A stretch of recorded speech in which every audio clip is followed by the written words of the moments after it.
Thursday edition of the Sports Cage for Access Communications. Thank you for making time, however you are listening or watching this program across Saskatchewan, across the country, and as we find out, we have people that listen around the world.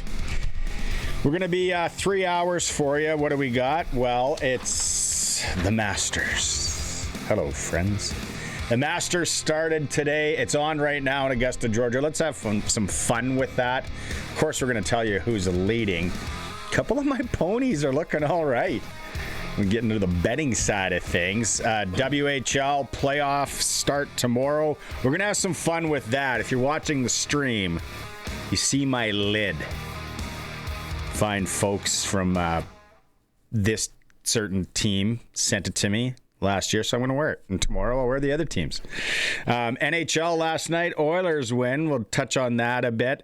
Did you see, speaking of the Masters, did anyone see Jack Nicklaus's shot out there in the first tee today? Oh boy.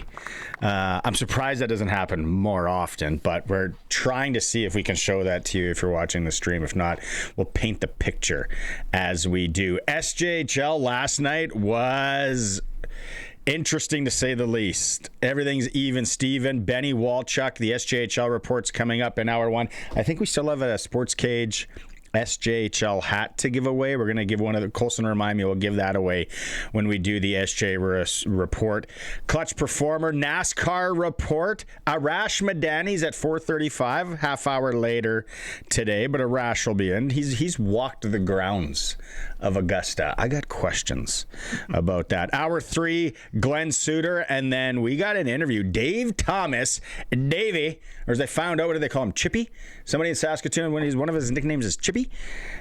He sits down with Kevin Pillar, former major leaguer. They have a nice sit down. That's coming up in hour three. Again, the programs for Access Communications. All of our guests join us on the Western Pizza guest hotline. Western Pizza, perfect pizza, generous amount of toppings, and then all the Greek food and favorites that you love, like souvlaki salad, and don't sleep on the lasagna. You are welcome to participate.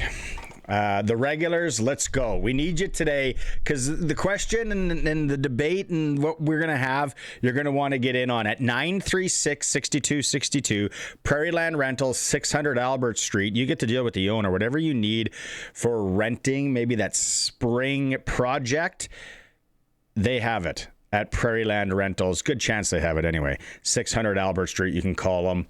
Stop by. Coffee's always on. Allegedly. I don't know if that's true, but I'm saying maybe the coffee's on. Sharky's back with me today. He was in yesterday, and he's back on Thursday. And when Sharky is in that seat, he is for Flooring Superstore, Trent Dickin and his team, over 20 years in the biz. I sent him a text being like, what do you want us to push? I got any deals, any specials? It's cabin season. Get your cabin ready. Get some new flooring in there. New flooring in the cabin. Right? Whether you want a lino, whatever you want. Carpet, right? Wall-to-wall carpet. Wall-to-wall, especially in the bathroom. Put it in the bathroom. Oh, yeah.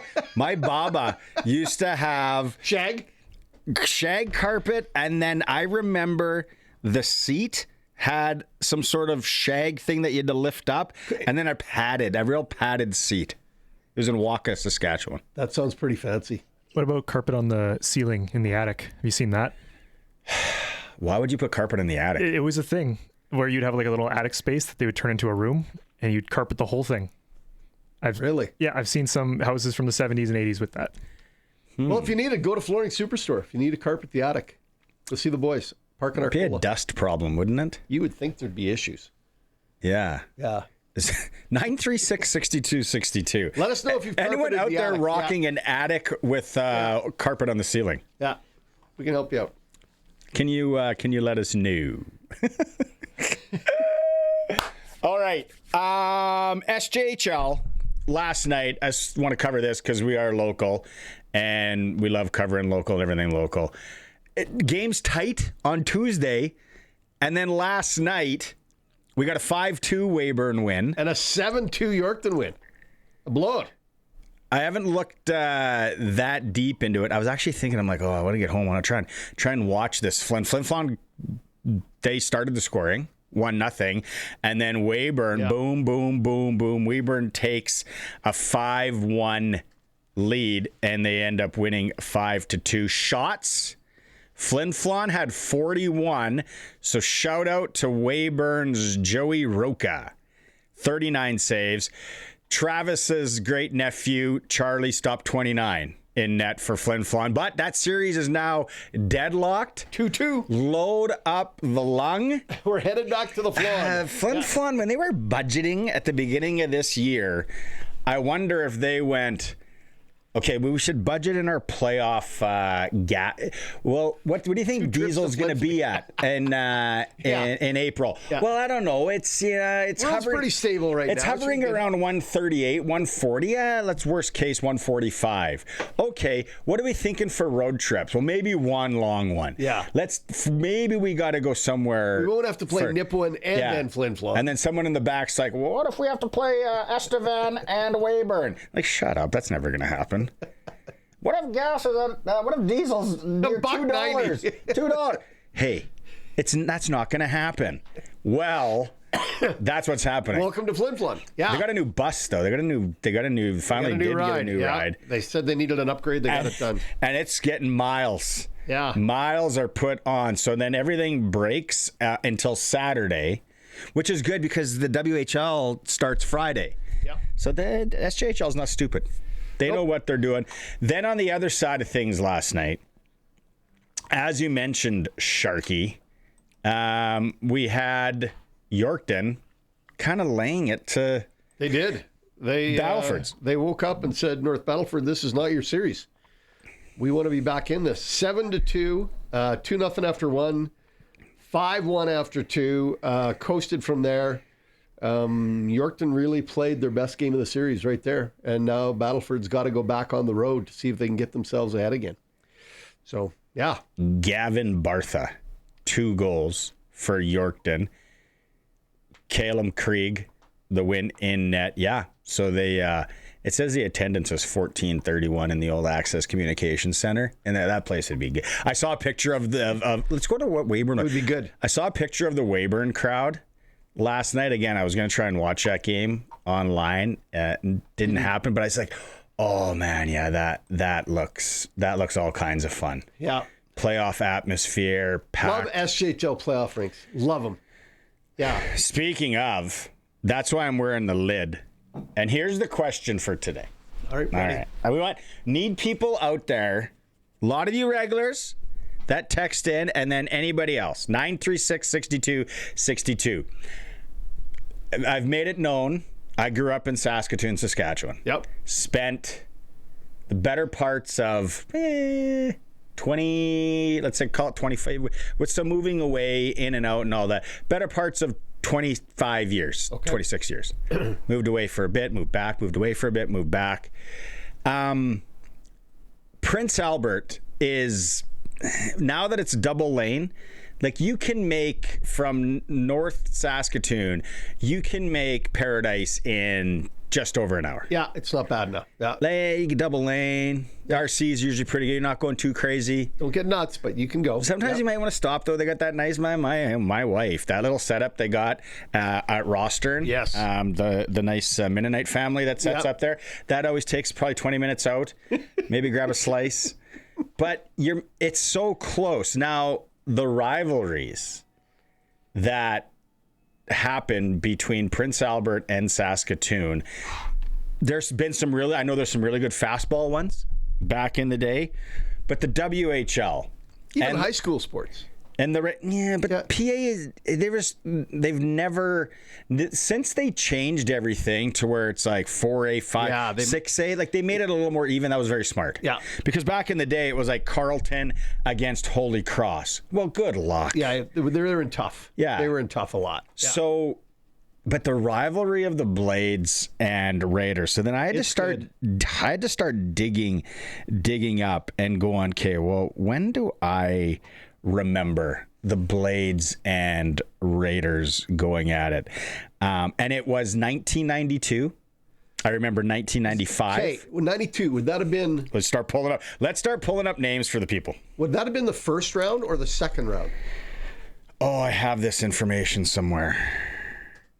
No, 91 was the last year I was in the league.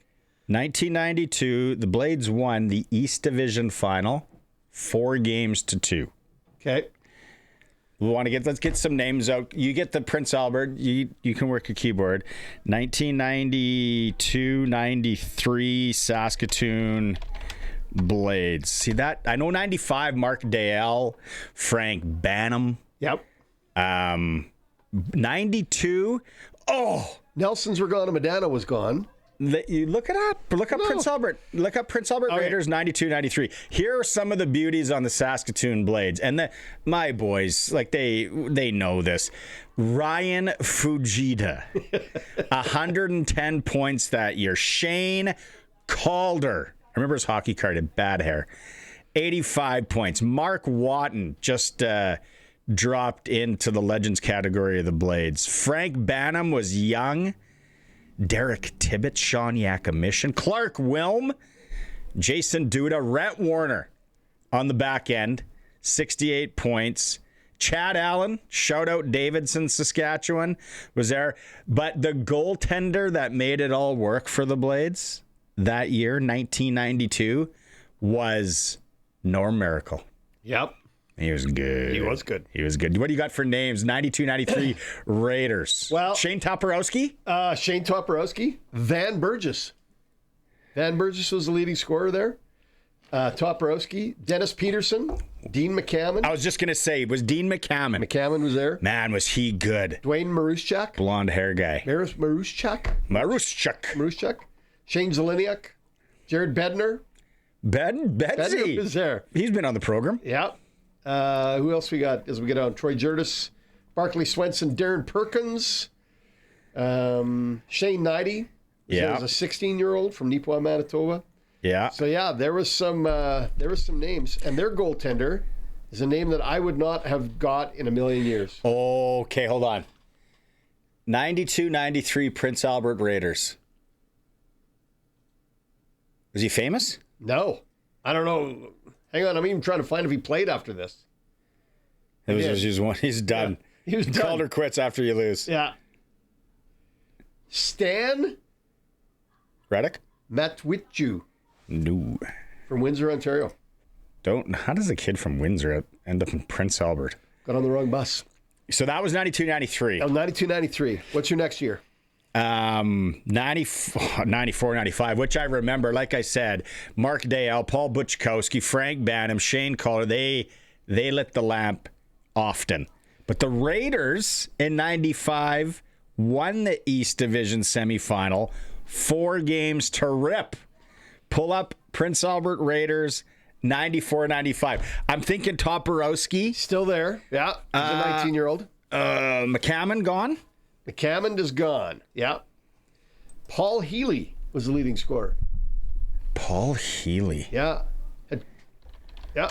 Paul Healy, Steve Kelly, Dennis Peterson, Russell Hogue, Mike McCann, Brad Church. Shane I was just going to say, I was gonna say Brad Church's era. 90 was still there. Yeah. There would have been some young. Who was the Herms boy? Craig Hordell was the goal. Yeah, Hordell. One of the two. They split it pretty even. The two goalies split it pretty even. 36 and 35 games. So the question I have is, I know this rivalry. PA Saskatoon. 936-6262. What are the other really good Sasky rivalries? I remember when I was working at Global Sports, Saskatoon Television, with 30-minute show, Harry and I, so much fun, and Woodsy and Krawchuk and Adam and Plaster, they would send up the highlights. We got to look this up. They would send up the Moose Jaw Regina highlights. Yes. Moose Jaw Regina highlights. And it was Crush Can. Oh, but it goes... I think when the rivalry really took off is when Theron Fleury was playing for Moose Jaw. Ooh, explain. Well, he was just a pain in everybody's side back then. Scored a couple of goals, hot dogged him a little bit, The Pats were one of the best teams in the country at that time.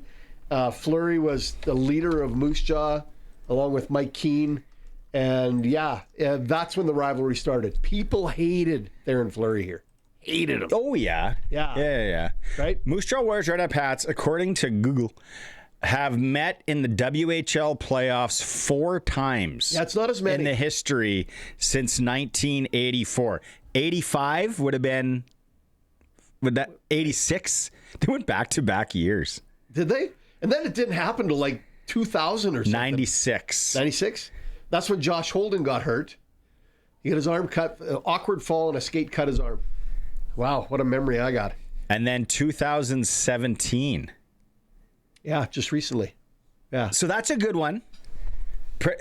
Prince Albert, Saskatoon, Regina, Moose Jaw, WHL. For me, Swift Current Moose Jaw was a rivalry too. I don't know how many times they've played each other.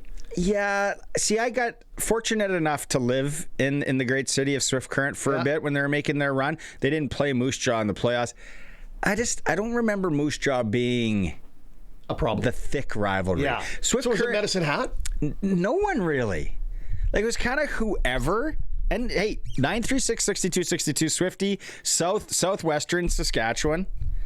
If you think I'm wrong, fire away. Yeah. But I don't know. Like, I think there was a time, there was a few years at the Blades and Brandon.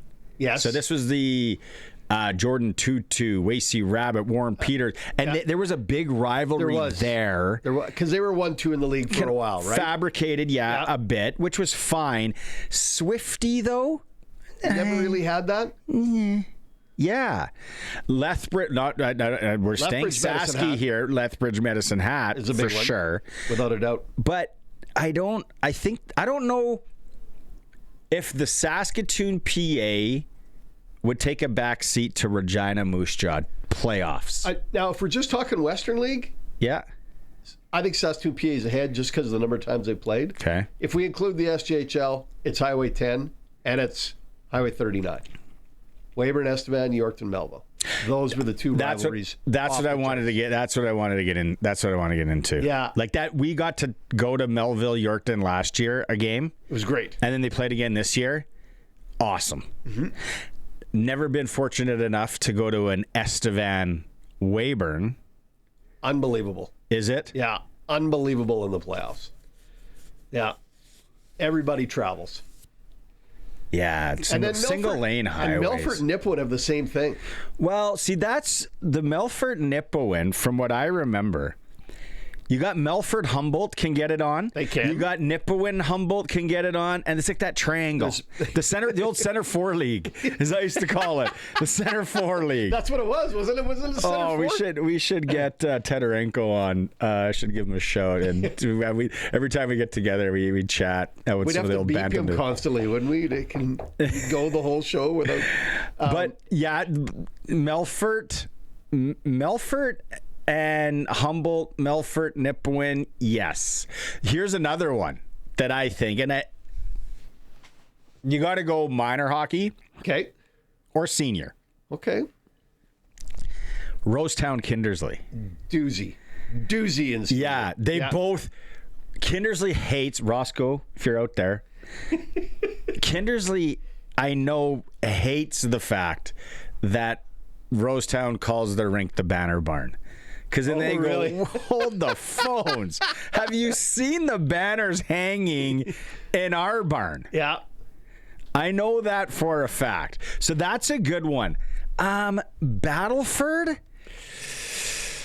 I don't know that they have. I mean, Lloyd was in for a while. That would have been their closest one when the Lancers played up there. But it's my one SJHL preseason game was losing in Lloydminster with the Battleford Barons back in the day. Oh, maroon jerseys. So, whatever they were, grape maroon, rust. Yeah, they were awful. I think they went back to that. They might have done it as a promo, but yeah, they were the Stars the next year.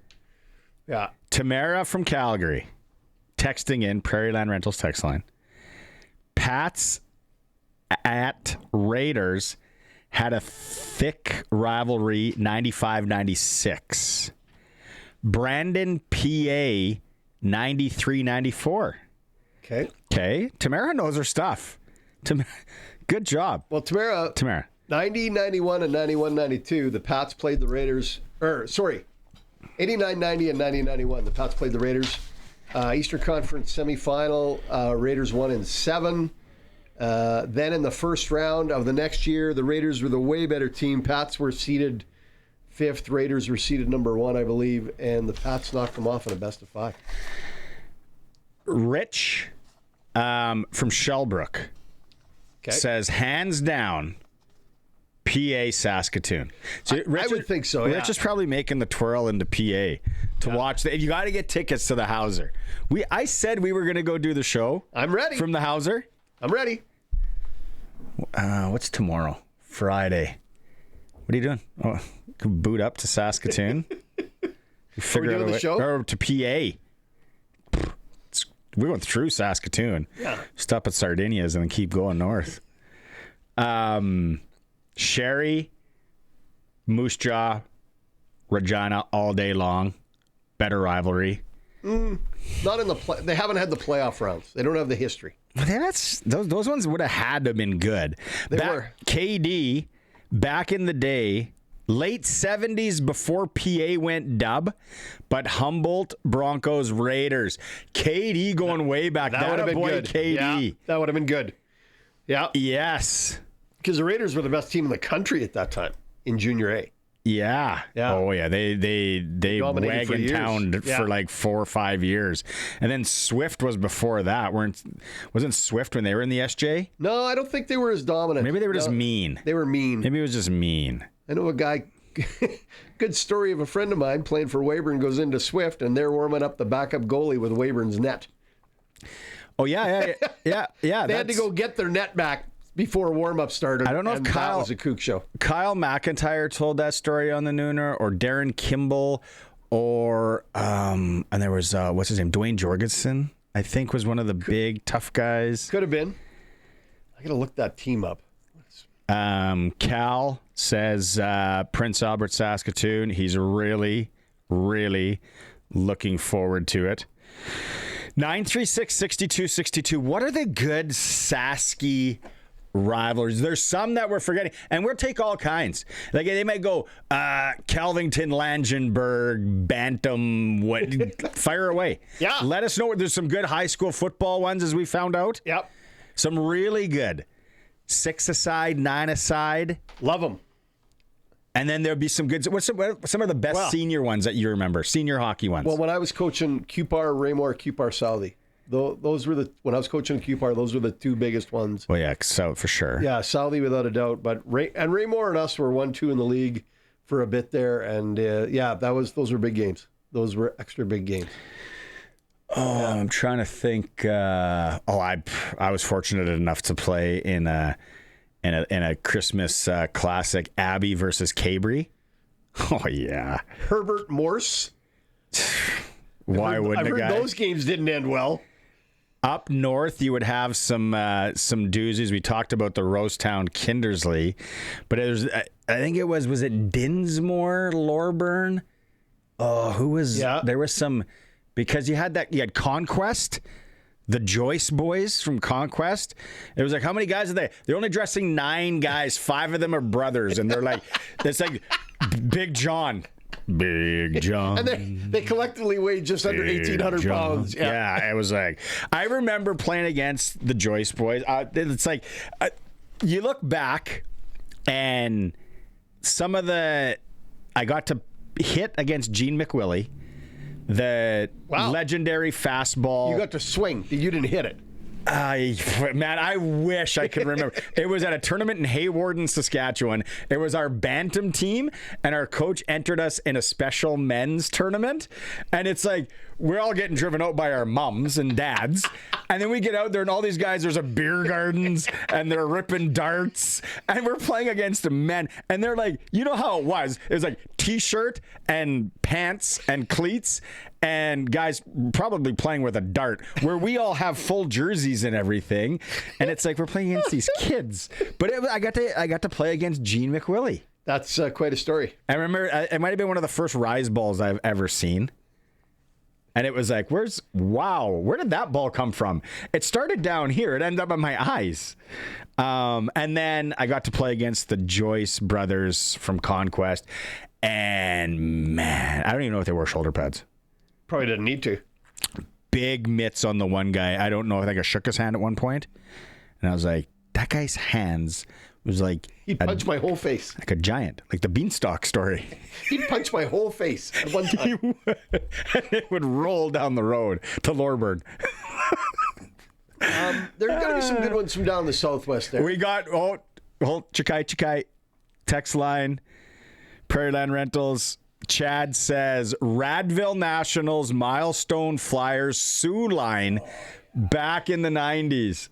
You know what? Lounge, you like that one? I did color for Sioux Line when I was at CFSL. So did I. I did play-by-play too. I love doing play-by-play in Radville because you just called first names. Because there was only 3 last names on the team. So you couldn't go random Brassa, Vandesipe to Larson. You had to go by first names. Well, that's like Round Lake. The Round Lake, there's so many bears. Yeah, you got to go first names. Yeah, Valdez to Kirk to Herb. Colts and the Yellowgrass Arrows, or the Avonlea Arrows. Avonlea Arrows. Played for them, too. Yeah, played for Avonlea. KD's getting in on it again here. Senior, early 80s, the Coteau Hills, Conquest Merchants, Kyle Elks, Merchants versus the Outlook Comets. That's what I'm talking about. Yeah. Conquest. KD, do you remember the Joyce boys? The Joyce boys. Man, 936-6262. Vandensipes. Vandesipes, yeah. That's what Chad just texted in. Vandesipes. There was only 3 names. Vandesipe, Barassa, and Larson. That's all it was. Okay, and we teased this before we go to break here. We teased this yesterday on the show. We got a giveaway. Yeah. SportsCage giveaway. That wasn't too far off. We're giving away a hat later. We like to give away tickets here and there. But I said, let's come up with something. You've really gone into the tickle. Let's come up with something. Classic Landscape Company partnered with them. We went to them and said, hey, what do you think about giving away a backyard putting green? Because they do good work. Classic Landscape Company. They said, let's go. Let's do it. So the Sports Cage is giving you a chance to win a backyard putting green installed by the Classic Landscape Company. You're going to have to listen for the daily keyword every show for a shot of being one of the qualifiers. When you hear the keyword, text it in to 936-6262. Grand prize winner will be announced Friday, May 1st. Classic Landscape Company, backyard putting green. That is your tease. I will have the keyword coming up at some point in the first hour. How about that? We do that? I love it. And I can't win, right? I don't think so. I don't think you're allowed. We give you a hat, and we're in trouble for that. So putting green would be in... And you know what? Somebody wanted it. Yeah? Yeah. Did you give it to him? Of course I did. Vandensipes? No, it wasn't a Vandesipe. Or a Larson. SJHL Report's coming up. It's the Sports Cage on Thursday for Access Communications. We'll be right back. I'm just looking at an online sprinkle I put on last night. And? Justin Rose, first round leader, top 5. Rosie sitting third. Yeah. Come on, Rosie. Come on, Rosie. Hey, this guy got in at 5 a.m. on the bus. The life of a junior hockey player, coach, personnel, or play-by-play guy. Benny Walchuk's joining us for the SJHL Report, brought to you by Chad Reach, Senior Wealth Advisor for GP Financial Services and Avisa Wealth. Benny, it's they're living up to the hype, aren't they? The Final Four in the SJHL? Yeah, it's been great. So you can't kind of play it out how it is right now. And both series have been back and forth, kind of jab back here, jab back the other way. And it's been great. And I'll just talking about our local series here, Yorkton. Yorkton had a tough, maybe it's games 2 and 3, but a big response for them in game number 4. Scored 7 times on Spencer Micknick in that hockey game, and just kind of got some momentum back to home ice. And then the other way, it's been kind of a goaltending series. Charlie Tritt of the Bombers has been good. His team wins. Joey Rocha for the Weyburn Red Wings plays good. They win. So it's been a heavyweight sell for both those matchups. But it's great to have them now. Once again, first off, game number 5 on Saturday in Flin Flon and Yorkton, but also guaranteeing game number 6, which is great too. You know, Benny, we were talking earlier about different teams in the SJHL and different events. Do you ever remember in all the games you've called that the one team took the net of the other team prior to warm up the backup goalie? That's not allowed anymore. No, I heard that in stories back in the day, but I've never seen that in my years calling junior hockey. So some mind games between those two teams, but I'm not surprised that those two teams will be pulling that right now. I love that. We were joking about it earlier too at the start of the show. Flin Flon does have their new bus, new iron lung. They're rolling, new bone shaker.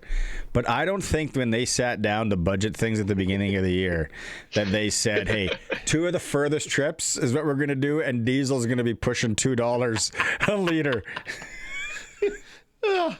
Oh, it's nuts. It's nuts. Even talking to Rob Hart, he's like, I might have to go down south twice with his voice he does like that. He was already worried about that before even this playoffs even started. But yeah, it's now you're guaranteed to go back there another time here for game number 6. But yeah, it's to be a bus operator or be a hockey team is definitely it's a little bit more heftier with the prices these days. Let's go to the series that you're covering a little bit more as kind of now that we're down to a best of 3. Is last change that big of a deal here? Are the teams deep enough where they can match up around the board? You know what? I think it might be a little bit like Battleford. Last 2 games 3 and 4. Battleford tried to put their top line against the Yorkton top line, and in game 3 it worked like tremendously. Like they were in the face of the Terriers top unit, didn't allow them any chances, and I think they kept them off the board there in game 3. And then Terriers game 4, they did get a little bit over, but it was on the power play. They scored 3 power play goals, so I think the matchup is key. I think Emery, when Lawson, the head coach of the Terriers, when he goes back for game 5 on Saturday, I think he's trying to get away from that matchup. I think his depth, he's got some guys that he likes that are hard to play against, his third unit that he wants to match up with those top guys. But did Yorkton, they kind of beat the crap out of Battleford a little bit. Josh Kittig, who's leading the league in scoring right now in the playoffs, he was banged up a little bit there in game number 4. Finley Klippenstein took a hit late in that game as well. So Terriers not only won the game, but I think they beat him up pretty good, and they got some momentum back. And it was much more pleasant of a long bus ride home last night with the win in Battleford's. And it's going to come down to goaltending. I know Callum Craig probably wasn't even at his best last night. They lost 7-2, but he allowed 2 goals that he probably wants back. And then the other side, Battleford's done something different. They haven't like Caden Serp was good in game number 3, and then they went back to Spencer Micknick in game 4. So they went back and forth all second half of the season and started this playoff. So I think that's going to go a little bit away from Connor Logan, but we'll see what happens. But I think Yorkton is back in the driver's seat. They're down to a best of 5 or best of 3, and now have 2 of those games at home ice. So I think they're in pretty good shape. Weyburn and Flin Flon. Flin Flon dominated the league all year long. Weyburn kind of had a slump, maybe even a quiet spot as they headed into the playoffs. They've really rebounded. What do we expect for the last 3 games from these 2 clubs? Yeah, you know what? Game 3, Sharky, I thought Flin Flon won game 3. I'm like, oh boy, this could go down in 5. Like I thought Flin Flon got the momentum, but hats off to the Red Wings. Like they got a great effort from Joey Rocha, and they scored a big third period where they scored 4 goals. And a guy that doesn't get talked about is Josh Sale, probably one of the most underrated players in the league. He had 4 points last night, and he kind of led them away. So maybe Weyburn didn't get as much credit after that game 3 loss, but hey, they're in the final last year. They've been kind of battle tested. A lot of those guys played in that series last year, and I think they got the momentum back here for game number 5, and they proved like they went into Flin Flon, beat Flin Flon. They know they can beat there. They're going to have to win there at least one more time to advance on to the SJHL finals. So I think the momentum's there, and I think the momentum's back in the Weyburn direction. But just like Yorkton, I think Flin Flon's still pretty comfortable. When you only lose twice all year on home ice, and still you still feel pretty good though at the Whitney Farm. Okay, we had a little bit of a debate here. Melville Yorkton aside, what is just a dandy? It could be football, could be hockey. What is a rivalry, 2 towns, or maybe a couple that you've witnessed, that you've been a part, that we need to mention? Oh my, that's a good one. Theodore Kenora is pretty good. Like that's been a pretty good matchup in senior hockey. Yeah, they're not too far away. Langenberg Churchbridge back in the day. Football, for high school football, Home Lake Malville's pretty one for my age. 6 aside, that's tough goal. Indian Head Fort Capel, like they're close to 9 aside too. 12 aside, yeah. There's football wise, that's a tough question. Yeah, I think some of the cities, like some of these, like Yorkton Regional is not very well liked in the A12 aside football. So I think anybody that plays them is kind of a rivalry for them. So, that's a good call. I'd say Malville Foam, like I've been a part of that on both sides playing and coaching. That's a pretty good rivalry too. So I'll go with that. There's definitely Theodore Kenora. Yeah. The Kishka Bowl. Theodore Kenora. Yeah. Raymore and Grenfell had a big rivalry here this year. So Foam Lake Wynyard would be a good one too. Like that's they're not too far away. Yeah. There's some dandies. There's some dandies in that Long Lake back in the days. To hear Drake Lanigan. Yes. Lanigan Leroy. Yeah. Watrous in there. Man, those towns hated each other. Watrous was hated by everybody. You're from Lanigan. It's like, I'm dating a girl from Drake. Oh, what?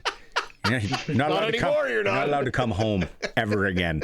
You go work at the meat plant and get a basement suite in Drake. All right, Benny. It's been a long day for you. I appreciate it. Travel safe this weekend. Is it this weekend that you're traveling or you're home? You're home. So we're Saturday at home, and then we're going to head on back on the bus Sunday because Game 6 is back in North Battleford on Monday. So hey, before one thing I wanted to ask you, I haven't been in that rink in Battleford in ages, but it said 1431 for a crowd. Would that be what's shoulder to shoulder in that barn in Battleford? No, if you ever been to Melville Stadium, it's kind of like the old Melville Stadium. It's for bench seating, and I think 14. Like there's still a lot more room to fit. I think it's 2,200, 2,300 there in North Battleford. But it was a great crowd. Like Tuesday night it was blizzard all day in North Battleford. There's still a pretty good crowd there on Tuesday, and there is talks like there are early talks to build a brand new rink in North Battleford, which is great for the North Stars and also community there. So that building's been there for like probably 40 or 50 years. So it's still got classic barn. It's got that classic feel. Yeah, you walk underneath like the old Melville Stadium, underneath the stands and everything like that. So it's got some character, but it definitely is due for a brand new facility there. I haven't been in that rink, and I bet you 30 years, if not more. They used to have pictures or the logos of every SJHL team. Yeah, still do. Up top. They still have that? Yeah. Man, I remember I got kicked out of a game. I accidentally high-sticked the goalie from Shellbrook in the throat because he was so short, and I got kicked out of the tournament. My dad was so mad, didn't talk to me the whole way back to Saskatchewan. Yeah. And then, so did you spend the night in North Battleford? We went up the day before, so we played there we went there Monday night, Tuesday nights, and then came back last night. Tropical Inn? Did you hit the water slides? Did you have a poolside flapjack? No, we're at the Comfort Inn, the new one on top of the hill, so it's a great turnout there, great breakfast, and maybe stroll down to the Gold Eagle for a little spin. Sino. There you go. There you go, Benny. All right, the slappers. Let's go. All right, Benny. Travel safe. Talk to you next week, bud. Take care. Thanks, guys. Appreciate it. Thank you. SJHL Report with Benny Walchuk, brought to you by Chad Reach, Senior Wealth Advisor, GP Financial Services, and Avisa Wealth. Job changes, life changes, they will work with you. Give them a shout. Visit them at gpfinancial.ca. It's been a long time since I've been in the Battleford rink. Oh, I did the... It is the bench seating, though. Yeah. When you're a kid and you play in that rink, you're like, wow. Yeah, it was pretty cool. It was like the old Saskatoon Arena. That was a special rink. Oh, it was so good, man. Asbestos hanging from and then the old Shrine Circus balloon still at the top there. And there's no neutral zone. That's the big thing I remember there. You'd get the puck at the blue line, look up, and you go, holy crap, I'm already at their blue line. It's Tony Twist is barreling down. Dave Brown is right has there. eyed you up. And a pair of Cooperalls and no shoulder pads. It's a Sports Cage, streaming through our YouTube channel at sportscage.com. We'll be right back. You're crazy. If you would have said Rory McIlroy is going to be leading after the first round of the Masters, but he is. He had a bad start. He's up there with Sam Burns at -5. Patrick Reed, Jason Day, both in at -3. Justin Rose has a shot here. He's at -3. Kitayama and Scheffler is -2. National Hockey League tonight, Canadian teams. Important ones. Montreal is home to Tampa Bay. Ottawa welcomes the Florida Panthers. Winnipeg needs these 2 points in St. Louis. And, well, Calgary plays Colorado for you Flames fans. The Frozen Four starts tonight in Las Vegas. Actually started already. We should give an update here. Saski's Cole Reshny And North Dakota taking on Wisconsin as we speak. Sharky, can you get us a score on that game? I'll work on that. At 6:30, it is Michigan at Denver. The Frozen Four. I think the only Saskatchewan player to play is Cole Reshny when I looked it up. Score? I'm working on it. Sports ticker is for Reliance Heath. Get a new water heater today. Get some cash back. Some conditions apply. Call on Reliance. Some other news that I noticed. The U.S. Department of Justice is investigating the NFL for potential anti-competitive practices regarding their TV deals. You think? Yeah. I was like, newsflash? Yeah. Say that again? The U.S. Department of Justice is investigating the NFL for potential anti-competitive practices regarding their TV deals. What would that mean? Means they said you can't play in our sandbox. So that's life. I'm not allowed to play in a lot of sandboxes. Wisconsin's up 2-0. End of the first. And in America, and It's pretty common not to be China and play that, it's like, no, you can't do that. Nope. Here, it's like, someone gets offended, you got to let them in. Yep. Let them play in sandbox. We're going to cover this. Why are you wearing a poppy today? There are only a few days outside of the Remembrance Day celebration that you can wear a poppy. One of them is April 9th. And April 9th, today, is the 109th anniversary of the Battle of Vimy Ridge. The first time in history that 4 Canadian divisions, under Canadian leadership, attacked a German stronghold and took it after 3 years of Britain and France not being able to get it. Boom. So there's also a little pin. I don't know if we can see that. Where am I going there? There's a little pin, right? Let me back out. There's a little pin I wear as well. The 4 colors are for the 4 divisions. And on April 9th, you can always wear a pop. Awesome. Yeah, there's your history lesson for the There it day. is. Yeah, Sharky coming through. Speaking of that little noise right there, if you're just tuning in, The ball falling in the cup? we have a promo for you over the next few weeks here, people. The SportsCage and the Classic Landscape Company. We are giving away a backyard putting green installed by the Classic Landscape Company. That's a prize. That's a great prize. As you're sitting and looking at your gross backyard like me with some snow and ice and whatever other crap's back there right now, you think about how nice a putting green will be come June. Yeah. You crack a cold one, get out there, maybe play some skins. Yeah. Or shirts and skins. Play the sun for hundies. The Classic Landscape Company is going to install it. The key word for today at 936-6262. I better make sure that I got this right. Keyword is putting. Boy, we really went off the scales with that one, didn't we? Putting. Grand prize winner will be announced Friday, May 1st. The Classic Landscape Company and the SportsCage giving you a chance to win a backyard putting green. So cool to have. So cool. Yeah. We got a minute here. Prairie Land Rentals text line. Some of these Saskatchewan rivalries as we get ready for the Blades and Raiders It's gonna be a doozy. tomorrow night. Brandon he texted in. He said combination of Drake, Lanigan, Watrous was unreal. I think you throw Leroy in there too. Leroy, the Braves are Brandon. pretty good for a while. Those are Saskatchewan rivalries at their best.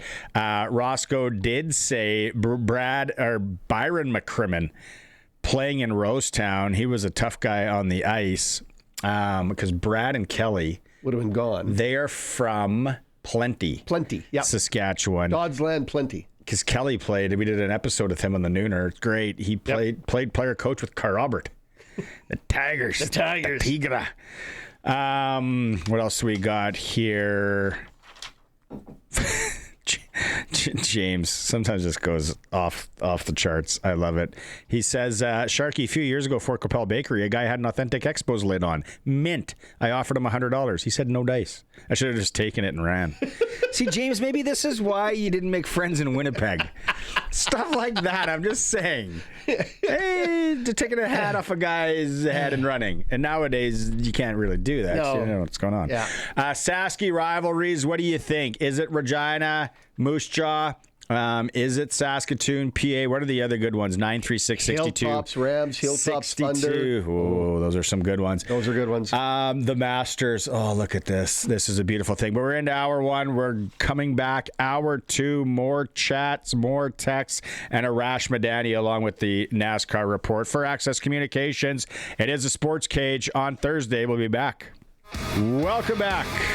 Thursday edition of the Sports Cage, like the big voice said, for Access Communications. Sharky is with me. Sharky is rolling for Flooring Superstore. Trent Dickin and his team, 20 years experience in the flooring space. All of our guests have been joining us on the Western Pizza Guest Hotline so far, and you are engaging with us, whether you're watching it on YouTube or listening on the radio or any of the streams, with the Prairie Land Rentals text line, 936-6262. Arash Madani's at the bottom of the hour. NASCAR Report Clutch Performer coming up. The Masters. Here's the thing that I noticed today. And I noticed this last year. Yep. As I sat and watched it on Sunday and did absolutely nothing, which should happen. If there's one Sunday, I like watching all the Masters or all the majors, but this is the Sunday for a lot of men, and I know there's some women, like my wife will get into it. Yep. She'll be like, whoa. But especially if you sprinkle on it. Like that Sunday can be so exciting. And it's intense, but it's not intense. It's not like a hockey game. No. It's back and forth, back and forth, back and forth. It's like, and especially if somebody's got the lead, the intensity goes away, right? If somebody's got a 3 or 4 stroker, right? You get to that 16th hole. Yeah. Greg Norman style. Yeah, waiting for the discombobulation. Who was the guy a few years ago that plunked it in the water on 16? That par 3. Was it Matsuyama? No. Oh, I know who you're... But it helped me. I won. I remember I won something because that guy dunked it in the water. But here's the thing that I noticed last year. And it used to be you could watch the Masters, any golf event, but specifically the Masters, and be like, oh yeah, okay, well, he hit it there, and then he hit over this creek and all that. But now with high definition TV and the camera angles and where they put the cameras, and there's so many cameras, correct me if I'm wrong, you're seeing the undulation of the course. Like you've never seen it before. The hills. And then these greens, like I was like, Holiday Park, Executive 9, Tor Hill. Like, what's the big Same deal? Thing. Yeah. But now they show some of the angles of these greens, and it looks like an elephant is buried in the middle of it. And they're putting it up and then around and then down. You know, I've a couple friends who've been there and walked the course, whether it was for a round or for the practice round. But they both said the thing that you'd never see on TV was the elevation change and how they're so few times they're hitting from a flat spot, right? Other than the tee box, they're hitting from somewhere that is sloped one way or another and trying to make a shot. So, the Waskesiu. Yeah. Like, that's a course where you're up, down, sideways. You got to Stewart Creek and Camrose. Oh, Canmore, yeah. You were never hitting from a flat spot. I almost got hit by a train at the Camrose Golf Course. True story. Counting my score. Well, you didn't hear the big... Nope. I was confused. I was in grade 10. Saskatoon man dies as he's struck by a train. But he got a birdie on the last hole. No, I was confused as to why I didn't. But yeah, I know the Masters is rolled. Rory McIlroy, Sam Burns lead, -5. Justin Rose, top 5, day 1. Yeah, that's looking good. Looking good. I got my Patrick Reed bet in. I got that in Vegas. I looked through today. Here, I'll tell you all the bets what do you got? Davey Thomas is posting it. I wrote my article for SportsCage.com, my betting article. Here, and I went through all my Vegas Masters bets that I placed last week. And I was like, I'm putting more down than I thought. So here's what I got. You're All right. invested is what you're saying. Everybody laugh along with me. Patrick Reed, I got him as a top 5 finish, plus 675. Wow. I got Justin Rose to win outright, Yes. plus 2,700. Okay. So I'm not going to tell you what I wagered on each of these. Cam Smith, who ain't going to do anything. I don't even see his I didn't name. finish what I shot. I always take him. I got him to outright win at plus 10,000. Okay. Robert McIntyre, he's in the mixer, I think. He will be. Plays good. Okay. Outright win plus 3,000. Okay. Canadian Corey Connors. Where's this leaderboard? I'm trying to find it right now. Let's get the leaderboard up because I need to know where some of these guys finished today. I was watching earlier and then I got sidetracked. Who did you have? Sorry, McCarty? No. Darren Darren McCarty. McIntyre. I haven't seen him yet. Hang on. Robbie McIntyre. Bobby Mack. Man, he had a rough day. Corey Connors tied for 41 at plus 2 with a hole to play. Okay, not bad. McIntyre's plus 3 through 14. McIntyre, I'm going to write him a letter that he owes me money. Now, who is the guy you picked from Finland? Valimaki. Sammy Valimaki. He's right now plus 8. Finished. Yeah, he's done. Yeah, he's done. back to tempore. I'm not even somebody going to mention it. I got Matt Fitzpatrick to win outright, plus 1,500. What is he at? Where did I see Fitzpatrick here? Mark's boy, he's tied plus for 41st, 2. Plus 2. He's with Connors. So we're really right now. He's making the cut right now. We are really high on Patrick Reed, especially Justin Rose. Siwoo Kim, I got him as a top 5 finish. Do you see Siwoo? I'm looking for Siwoo. Oh boy. Ooh, there we go. No, that's M. Kim. No, he's plus 3. Siwoo's plus 3. He's on 13th. Yeah. The Korean. He's got some plus room. 3. He's got some room to work. We went to a Korean barbecue in Vegas with the kids. My wife and I love. You ever been to one of those? Where you cook right in the middle of you. They get the big hot and then all the meat, and then they give you scissors to cut the meat. I love that. So you get scissors. I don't remember getting scissors, but yes. But this is so. I was thinking if it was like a Ukrainian restaurant, and I was sitting there with my family, and how I eat my petahan, halabshi, and borscht, and kuchia, and all that, and maybe people would be like, oh, well, that Ukrainian guy that they would know that I was Ukrainian, be like, he's doing it different. So we're sitting there eating, and then there was a Korean family at the table across from us. Yeah. And this lady was cutting it up, cooking it on these vegetables on this plate, where meanwhile we're just hacks. And I go over to my wife and I think she's onto something. I think we should be doing what she's doing. When in Rome, do as the Romans do. Yeah. Yes. Yeah. And then I'm like, well, that was, oh man. The next day, the boy goes, I don't want any meat today. He had the meat sweats, did he? Had enough meat. Okay, so there's your Masters update. It's going to be picture perfect weather-wise, supposedly, for The whole tournament or just tomorrow? I think for the whole tournament. Okay. I got to go 1 year, man. And I don't know if I want to go on Thursday, day 1. I don't really want to go to the par 3 competition. I want to see the course. So maybe Tuesday practice round or day 1. Go day 1 and then I'm out. I don't need to be there Sunday. That Mickey Mouse par 3 thing, I don't need to see that.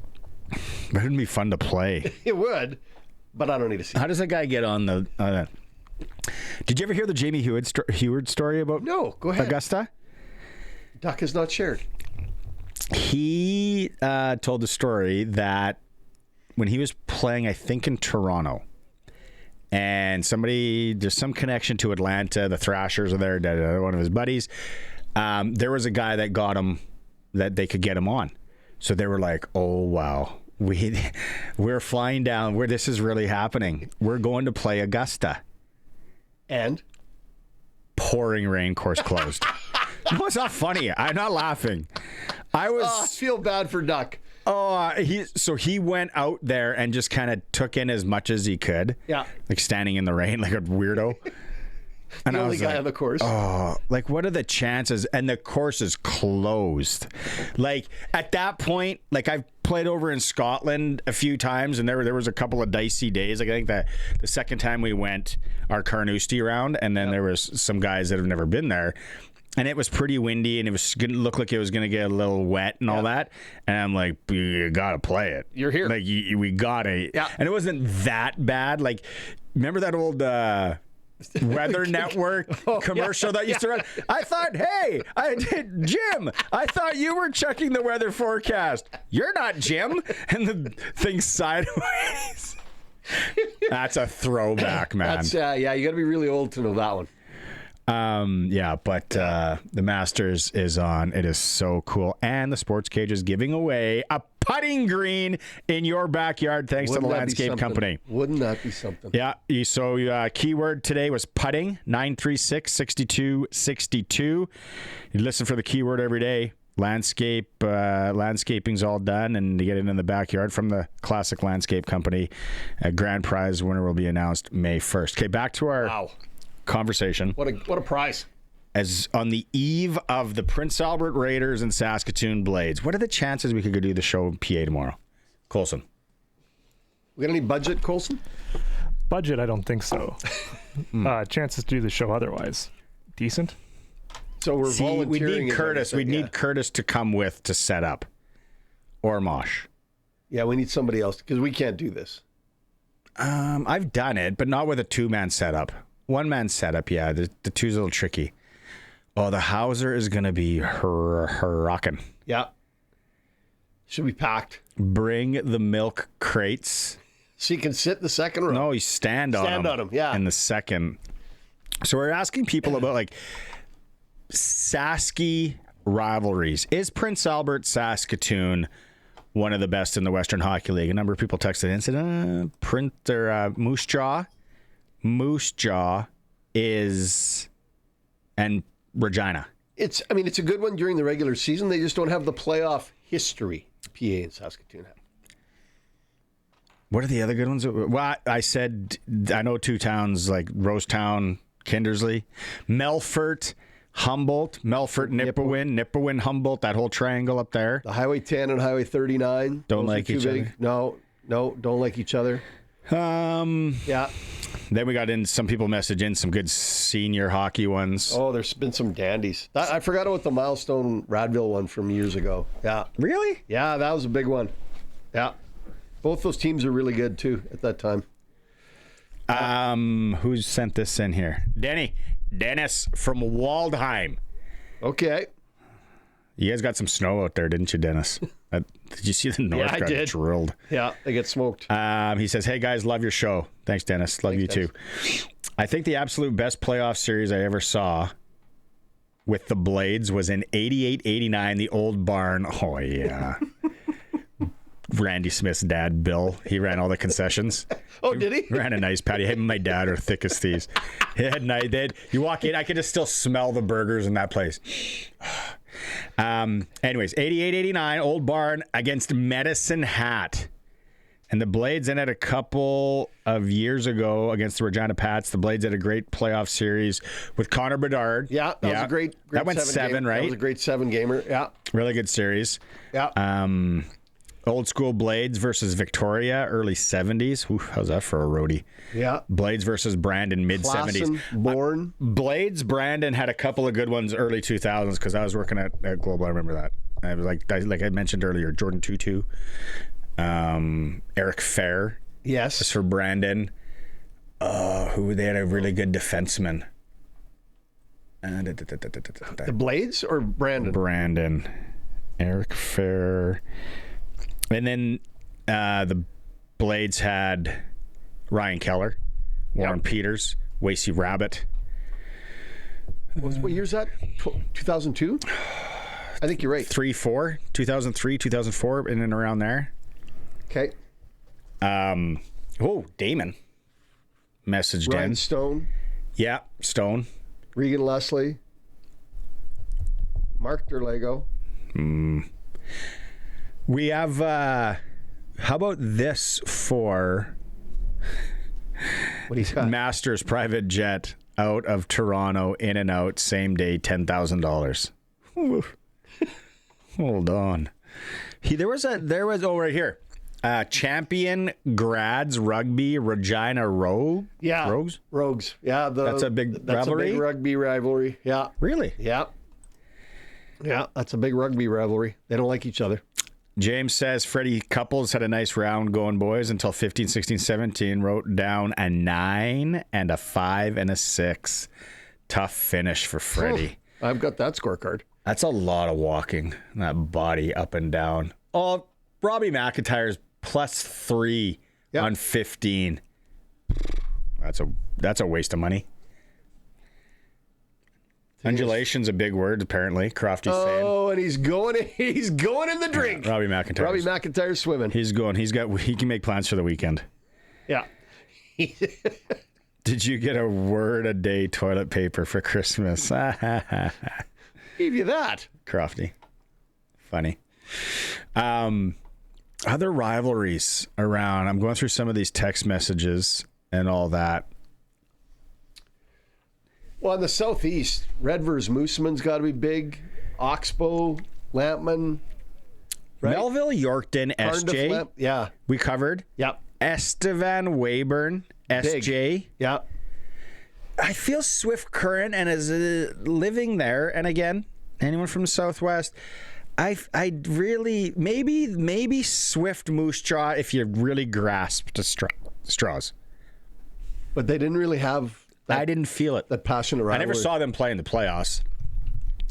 When were you there? Oh, buddy.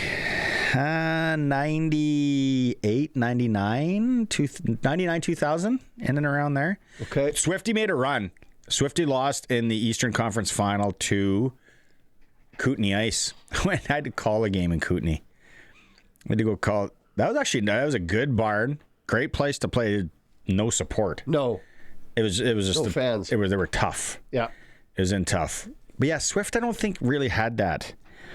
Just like North Battleford.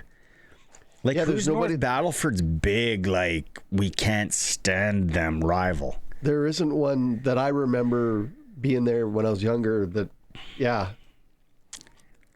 and, for anything. Yeah. Like senior hockey where they would have played Lloyd when the old Battleford Barons would have played the Border Kings. Yeah. But yeah, nothing for that. More from the Prairie Land Rentals text line. Saskatoon, Prince Albert, yeah. Yeah.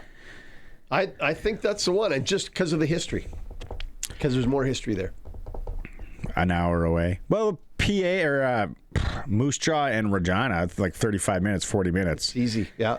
And you're in. Like they've only played each other 4 times, though, in the playoffs, so there's not a whole bunch of... When was the last time? When did we look that up? Like 2017, I think it was. Who would have been 2017? Safe to say, well, it's wild. We've looked this up before. The Blades have never won. One of the only teams to never win. Never win the Western Hockey League. Western Hockey League championships. The Estevan Bruins have won the Western Hockey League championship. Yeah, there's... The Saskatoon Blades have not. There's some old teams back in the day. Yeah. What are the rivalries? What are the Sasky rivalries? Some good. There got to be some good football ones, especially in that 6 and 9 man. Yeah, Tom and O'Neill back in the day. Oh, really? Yeah. Well, they're like right down the road from each other. The king of Argyle Street. You couldn't. That was not a good place to be for a Friday night football game between those two. Yeah. Yeah. Who was better usually? Well, because I went to Tom, I would go with Tom every time. Yeah. Now that's going to get us in trouble. Yeah. Big school. Big school. Yeah. Was O'Neill wasn't Francais? No. Then? No.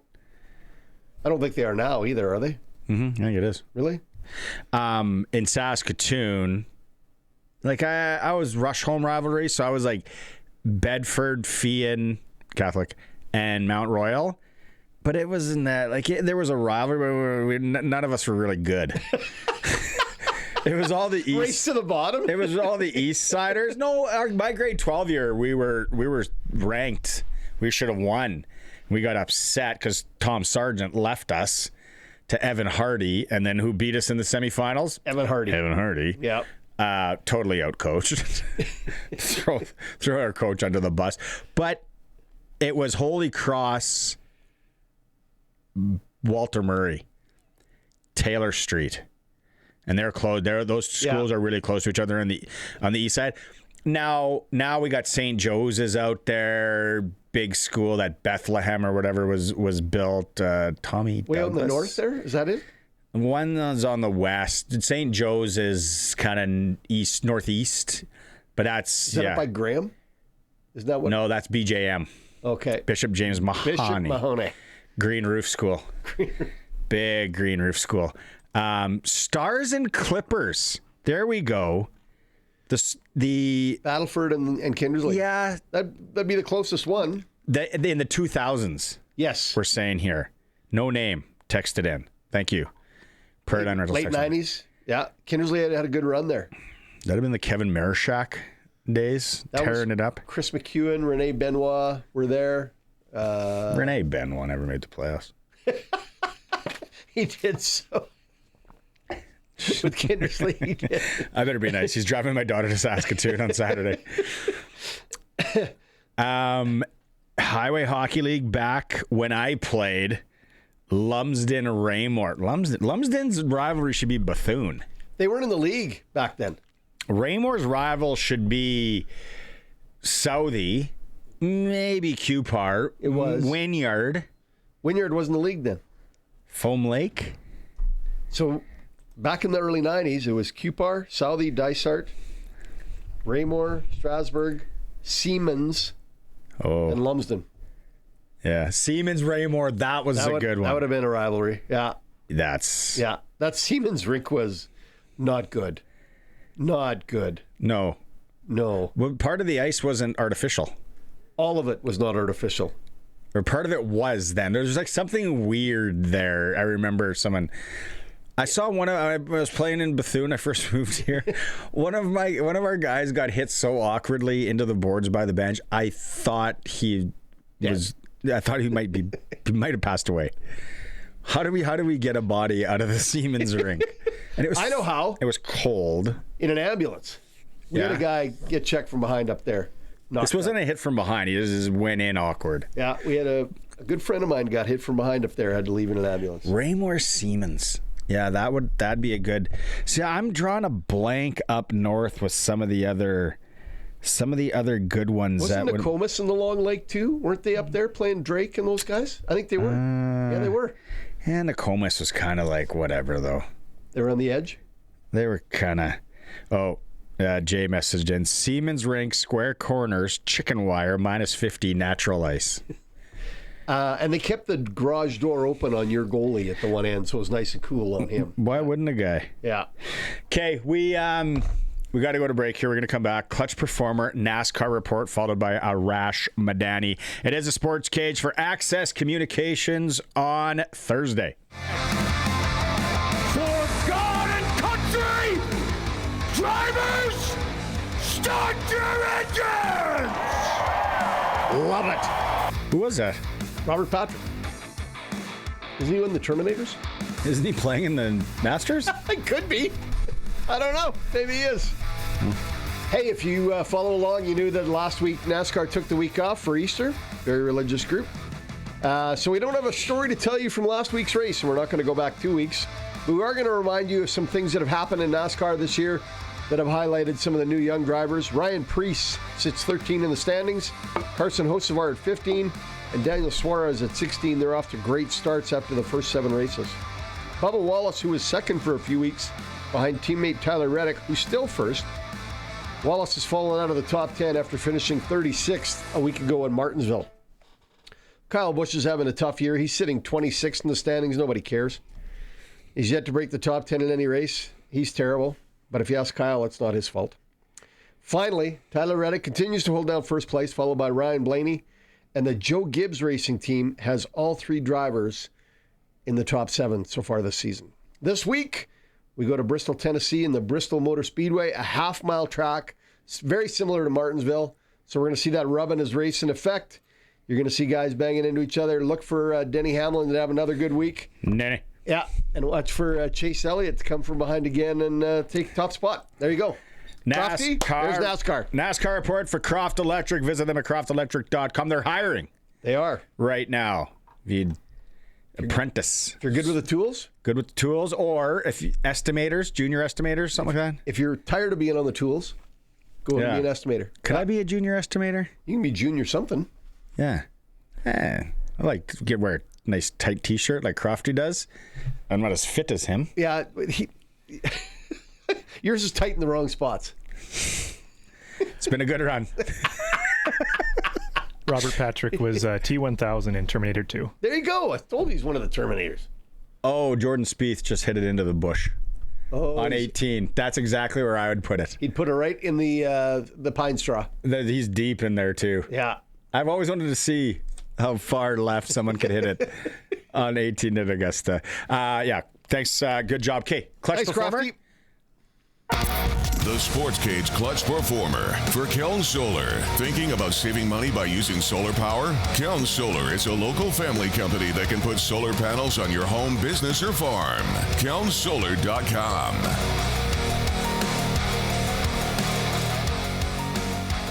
Where are we going? Jack, do we have it? Oh, Jack Nichols? Jack Nicholas. Yeah. Give me Shot 1 second. this morning. Honorary shot to start the Masters. You got to be quick here because we don't want to get flagged, right? Yeah. Mr. Jack Nicholas. Jack steps, for you on radio, he steps up to the tee. He's old. We get it. Jack, what a beauty. What a legend. Steps up to the tee. Tells a joke. Yeah. So he's going to put the ball in the ground. Thank you, Mr. President. Ladies and gentlemen, Mr. Jack Nicholas. Here we go. I'll get there. And lots of people lining the first fairway. And Jack steps up. Duck hook. Left over the heads Of the fairway. of the gallery. Yeah, gives him a 4. Nice. Love it. Can happen to anybody. I love it. Can happen to anybody. McIlroy and Burns leading the Masters. They're clutch. Robert McIntyre, not so much. Robert McIntyre. How about John Rahm, +6? Robert McIntyre just wrote down a Gordie Howe on his scorecard. Did he? Yeah. Well, this Rahm's +6. He's no good. Anyone else? Quick. Yeah. I got a couple, but I can go with a quick one for you. Okay. Going to NBA basketball. Dylan Brooks of the Phoenix Suns and Kevin Durant of the Houston Rockets kind of got into it last night. So It's the same as the baseball fight we had yesterday? Yeah. sort of. To put it to you quickly, they're trash talking, whatever. And then KD says to Dylan Brooks, "My worst season is better than your best season." It is a pretty bold claim, right? And then for those not watching, they're paired up right now, 1-on-1. Ball gets inbounded. KD gets the swing pass over here and then proceeds to put Dylan Brooks on skates, goes in for a little jumper. Like completely takes his ankles, right? And then somebody found it for me. His worst season is better than Brooks' best season. I was like, Nice. oh, there we go. Nice. So that was my basketball one. And then remember my minor league baseball? Well, now we're going down another level. We're going to university baseball. And today? unranked Bethune-Cookman beat LSU, the defending champions, at home. So just giving them a little clutch performer shout out. I've never heard of Bethune-Cookman in my life. I think that's where Jarrell Freeman played football. Yesterday, Yeah. I got to look that up. Luke Mullender. Oh, Freeman. Okay, anybody else? Yeah, Josh Sale. Weyburn Red Wing, 2 goals, 2 assists. Put the team on his back, said, let's go. We're going back to Flin Flon. Yep. We might have to talk about this later. Clutch performer, everybody that got their tailgating spots. Yes. I guess that came out today. Did. Came out today. Big news. Big news. We got invited to one already. Yes. Somebody invited, said, well, me anyway. Come by. We're waiting for more invites. Yes. Tailgate. Sharky and I are going to come by. We're very much available for tailgate. Oh, tailgating at a Rider game. Yeah. Okay, we got to go to break. When we come back, that was Clutch Performer for Keln Solar, local family-owned company in Lumsden, Saskatchewan. If you are thinking solar, they can come out and quote. We're going to come back with Arash Madani. Stay tuned. It's the Sports Cage for Access Communications. Masters, Rory McIlroy and Sam Burns lead after 67s today. They're -5. Patrick Reed, Jason Day, Justin Rose, there's Kitayama. They're all -3. National Hockey League Canadian teams tonight. A couple of big points on the line. Winnipeg's in St. Louis. Ottawa's home to Florida. Montreal welcomes Tampa Bay. Then the teams that are kind of out of it. Vancouver's at Los Angeles. Calgary's in Colorado. Toronto, they paid their fees, so they can play all of them. They're on the island. The island needs points. Frozen Four starts today. Did you get the score? Hang on. It was Where still we're 2-0. Saski's Cole Reshny and North Dakota. Hang on. Against still Wisconsin. On it. Vegas, on the ice. It's almost done, probably. The score is... Reloading. It was 2-0 the end of 2. Oh, no.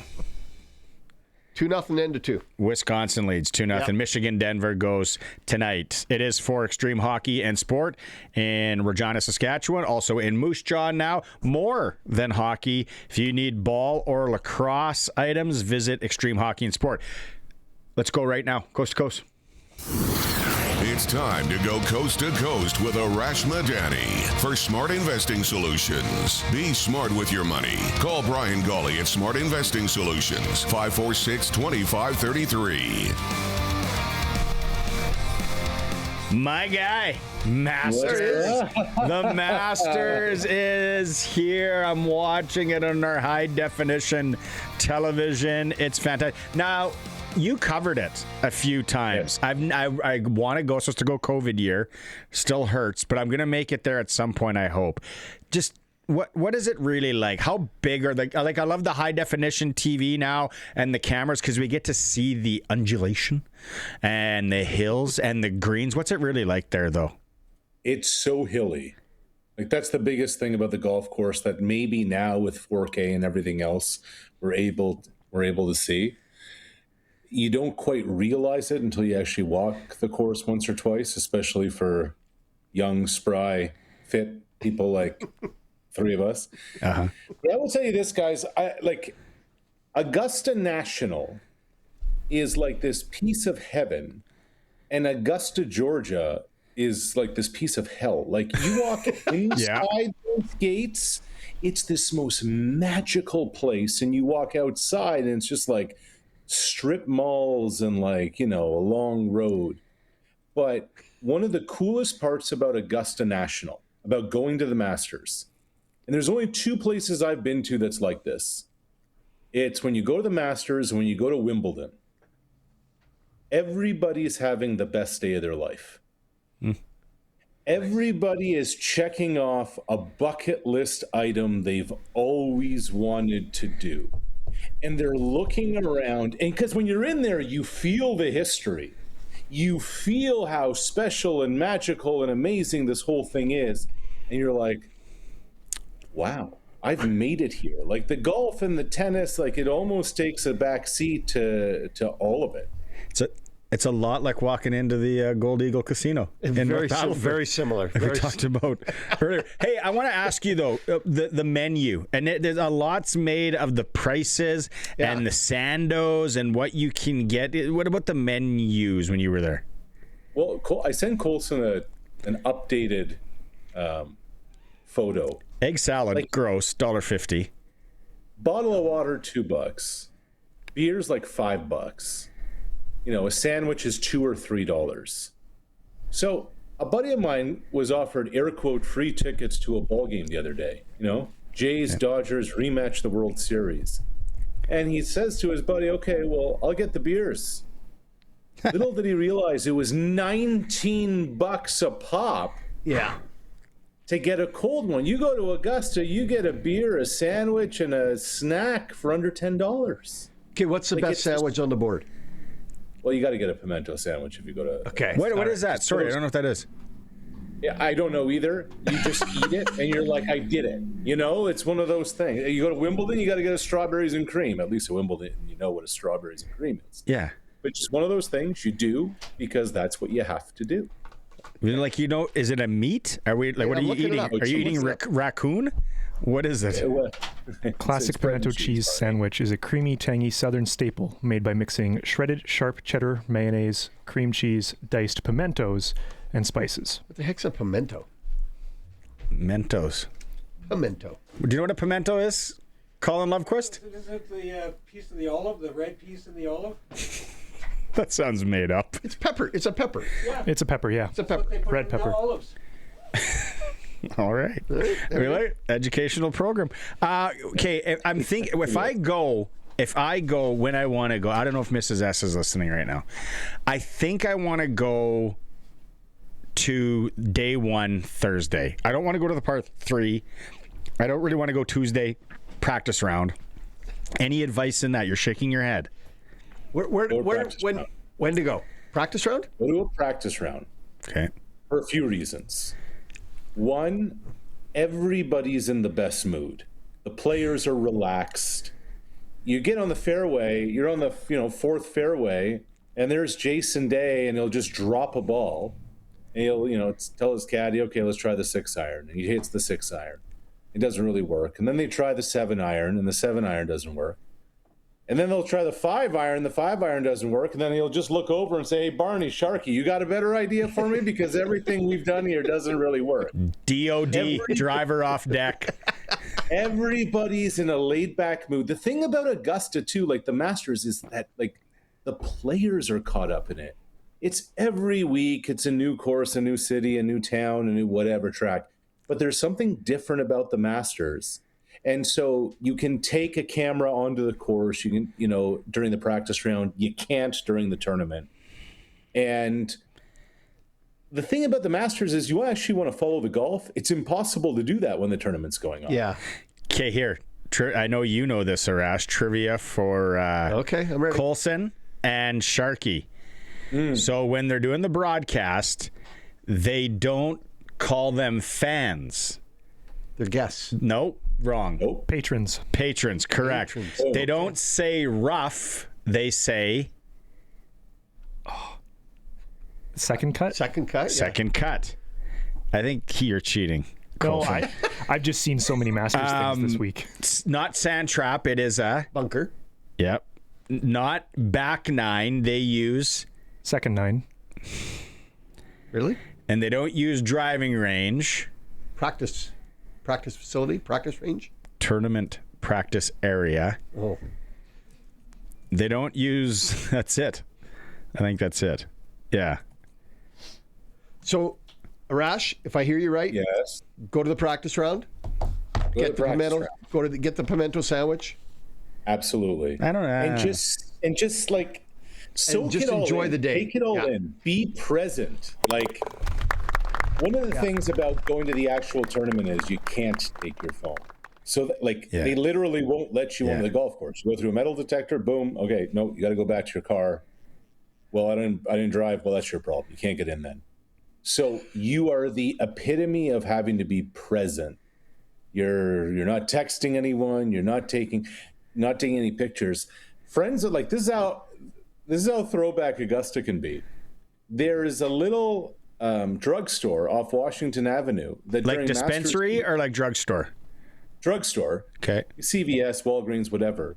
They bring in hundreds of disposable cameras. Remember those? Yes. Yeah. And you can go buy them because those you can bring onto the golf course to try and capture a memory with a friend or whomever you're with. Did I tell? I've told this story to both of you on our PGA Championship in 2009. You weren't allowed to take phones in. And so the fellas went to the practice rounds. I didn't go until Thursday.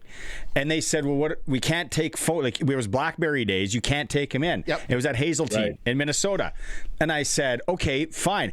Go get a disposable camera, put it in a plastic bag, hide it somewhere, and we'll grab it on Sunday.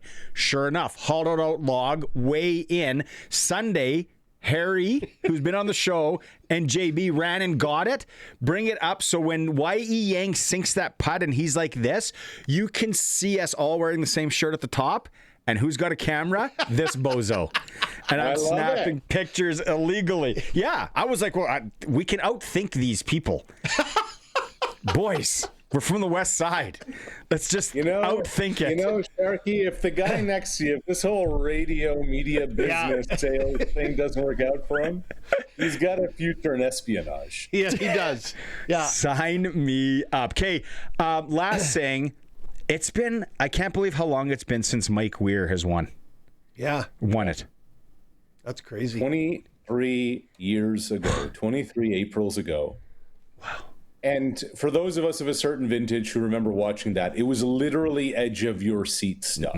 It was. Like the putts he had to drain, blah, blah, blah. I think that, like, as sports traditions go, what Augusta has nailed is one, the dinner, the defending champion, the champion's dinner that happens at the beginning of every Masters week.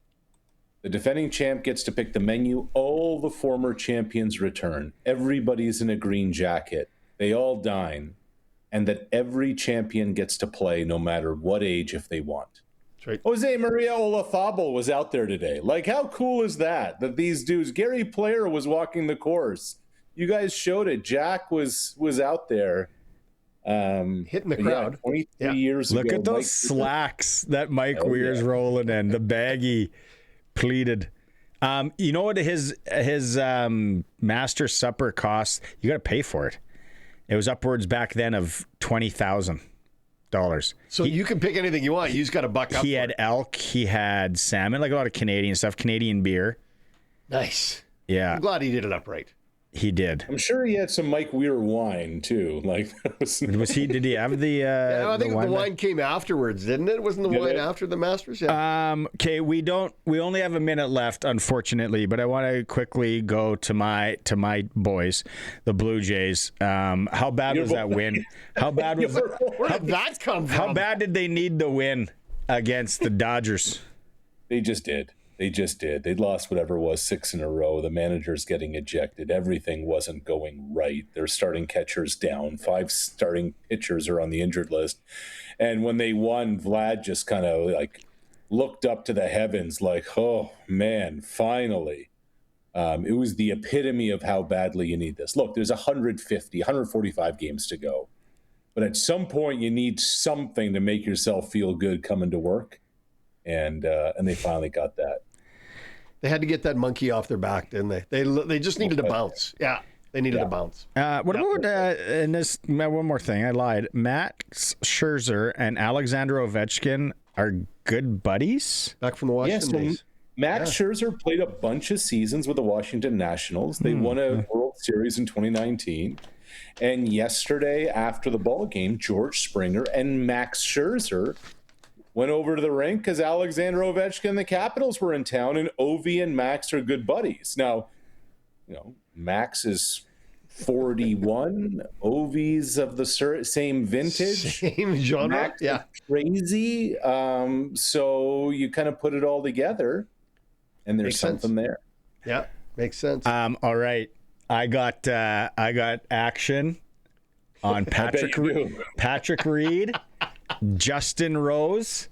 Those are the only guys that are on the board right now. So cheer hard for those guys for me this weekend. You got Rose in the 5 today?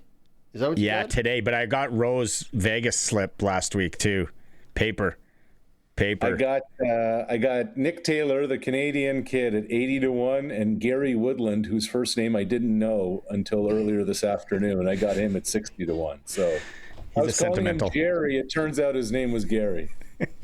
I don't even see him on the leaderboard here. Where is he? Yeah, he was having a day. Now he's kind of falling apart. No, he's tied for 10th, -1. He's in the mixer. Don't worry about it. Lots of golf left. Leave Jerry alone. Sharky, leave Jerry alone. Him and Taylor are tied. They're both -1. They're tied for 10th. It's a good spot. Got him right where we want him. That's right. Sitting pretty. All right, bud. Have a good weekend. You too, guys. Enjoy the day. Coast to Coast with Arash Madani, brought to you by Brian Gawley, Smart Investing Solutions. Be smart with your money. Call Brian Gawley. Good one here. Jeffrey on the text line, Prairie Rentals. The appetizers would have to be Hawkins Cheesies. That's actually pretty good. Jeffrey, that's pretty good. Good. Or ketchup. And the dress code, a Canadian tuxedo. Yeah. Right on. Ketchup chips, Hawkins Cheesies, and a Canadian tuxedo. Sweatpants. It's a Sports Cage. Hour 3's coming up. Glen Suitor. We'll have fun with suits and a whole lot more, and also a chance to win a backyard putting green. If you're just tuning in, that's right. You heard it here first. We'll be back after the news. Got a trademark on it? Welcome back to the Thursday edition of the Sports Cage for Access Communications. Sharky's in here talking over the intro. Sharky's here for flooring. Sorry, everyone. Flooring Superstore. Trent Dickin and his team. Park in Arcola. Anything you need flooring. We're having a blast here today. We're getting ready for Prince Albert, Saskatoon tomorrow. So we've been talking about Saskatchewan rivalries. Can be hockey, can be football, basketball, bridge, cribbage, whatever. What are the two towns that... There was a rivalry between me and my father-in-law over cribbage. Cities that hate each other, or towns that hate each other. Regina Moose Jaw, people have messaged in. Yeah. We've had Melfort, Humboldt. We've had Watrous, Drake, Leroy. Lanigan. They just all hate each other there. Everybody. That'd be a fun... Sports day? Yes. Yeah. That'd be a great sports day. Yeah. Hey, what are you guys doing? Hey, like, who is Swift Current's rival at anything? Like, we can't find Swift Current's got any rivals. Like, are you guys just friends with everybody down there? What's Isn't it the going on? friendly city? No, what's where life makes sense? Where life makes sense. It does make Swift sense. Current. Weather's I like usually that good. side. Lived in that city, like that city. Lived in Saskatoon, grew up in Saskatoon, don't mind that city. Lived in Regina now for 20-ish years, don't mind that city. Never lived in PA. Driven through it a lot. Love PA. Loved Cook Golf Course. Sorry, I don't love PA. I love the Cook Golf Course. I love the Art Hauser Center. Yeah. Gateway to the north. Yeah. Lived in North Battleford. The mall's unbelievable in PA. Lived in North Battleford. You That was- did? Yeah. How was that? Tough. Yeah. It's a tough town. Grew up in Yorkton. Lots of time there. I might be spending a lot of time in Yorkton over the next couple of years. I don't mind Yorkton. Isn't Yorkton's a good town? Yeah. Good town. Like Good that? people. Yeah. Daj Bože. Lots of shishlicky. Yeah. Yeah. Vitrovia. What? Yeah. I did some work at my old job up in North Battleford. Yes. And I was talking with a constable there, and he was saying, you know what they say about North Battleford? It's a great place to be from. Yes. Yeah. It was. They a got a tough place to good be. golf course there, though. They do. Yeah. Good golf course there. That old mental hospital was the scariest place to drive through in history. Why would you over drive through it? Well, there was a bridge. You had to go over the stone bridge. And it's it was right by lined the with- golf course. Right, I know. You just go out there at night, it would just terrify you. Full moon. Oh my God. Sandy Charles was a young kid that was. I remember that story. And then we used to have a sanitarium in the west side in Sask too. We used to go bike at kids. Talk about freaking. And there's a path behind it. It was called Dead Man's Path. Of course it was. What else was it gonna be called? Satanic worshippers were out there. Like there was dogs that people were digging up. Oh. I know, man. And we're like, looking back now, it's like, what a time to be alive. It was. You ever go to Fort Sam? Same thing, though. Yeah. That was a sanitarium, wasn't it? Yeah. I had to stay there a couple of nights. Haunted. Oh. Yeah.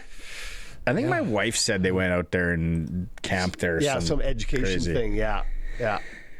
We got invited to another tailgate party. The Riders announced their tailgates today. We'll talk to Suits about that. And also, if you are just tuning in, maybe you're driving home, maybe you're waiting for somebody. If you haven't heard, the Sports Cage, when we give away a prize, it's big. We want to give away a prize. It's big. We are giving you a chance to win a backyard putting green.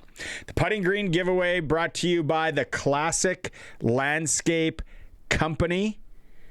You got to text in the keyword daily. Today's keyword, 936-6262.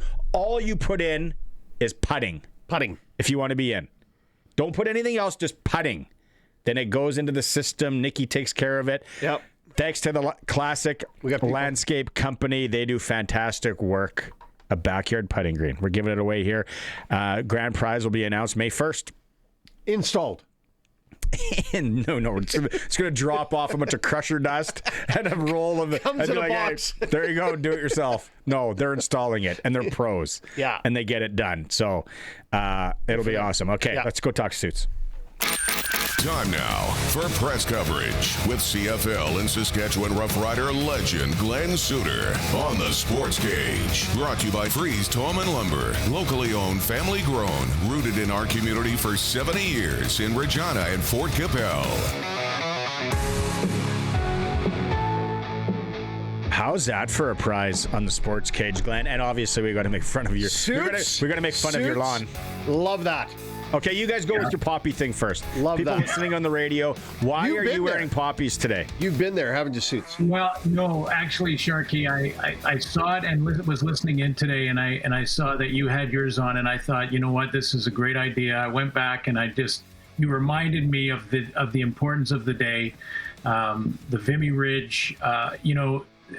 Not many Canadians, I think, know that not only was that a huge win in World War I for the Allies, but it was also the innovation of the I can't remember what it was called. It was the I think it was a creeping barrage. It was, exactly. That Canadians came up with this innovative way coming out of the trenches to attack.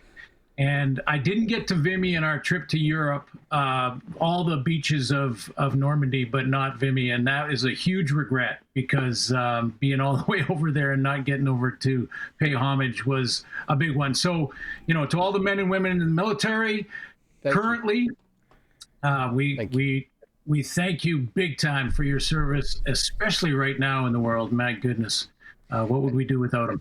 And that little piece of France is actually part of Canada. Like that? No. Like what? France has said, this is Canadian soil. Yeah. So the Vimy Ridge Memorial just taxed like crazy. And if you go to Barney, so true. So true. I wonder what gas is. They bring it from as far as they can to there. There might be a refinery right next door. Or bringing it in from where. I gotta congratulate everybody at the station for 100 years. Wow. Yeah. I know that you're humbly not bringing it up all the time, and I understand that's the Canadian way, but I'm bringing it up because it is really quite incredible. I mean, I just thinking back to my playing days in the province and the involvement of Jeff Courier, who if you haven't seen it, go back and watch his interview and discussion on the 100-year anniversary of CKRM radio and its involvement with the riders. I mean, I don't know that there is a radio station in the country that is more engaged, more passionate, more professional than CKRM when it comes to covering the team and the league that I love and been a part of my whole life. So congratulations to everybody, past and present. The Jeff Courier interview is excellent, so I recommend that you go and find that on the podcast somewhere. Nicely done. Barney and I tried to bring the professionalism down just a touch, just to keep everybody on the same page there. Oh, do you want? Can we go sideways? Can be professional. Can we go sideways here for a second? Why wouldn't we? We've gone sideways for 2 days. And my computer. I brought this up because my wife's off today. This week the kids are off, right? School's up. And I said, on this day in television history? Okay. When I was looking it up, and I'm like, kind of just getting ready to do the show, and I like the music stuff usually.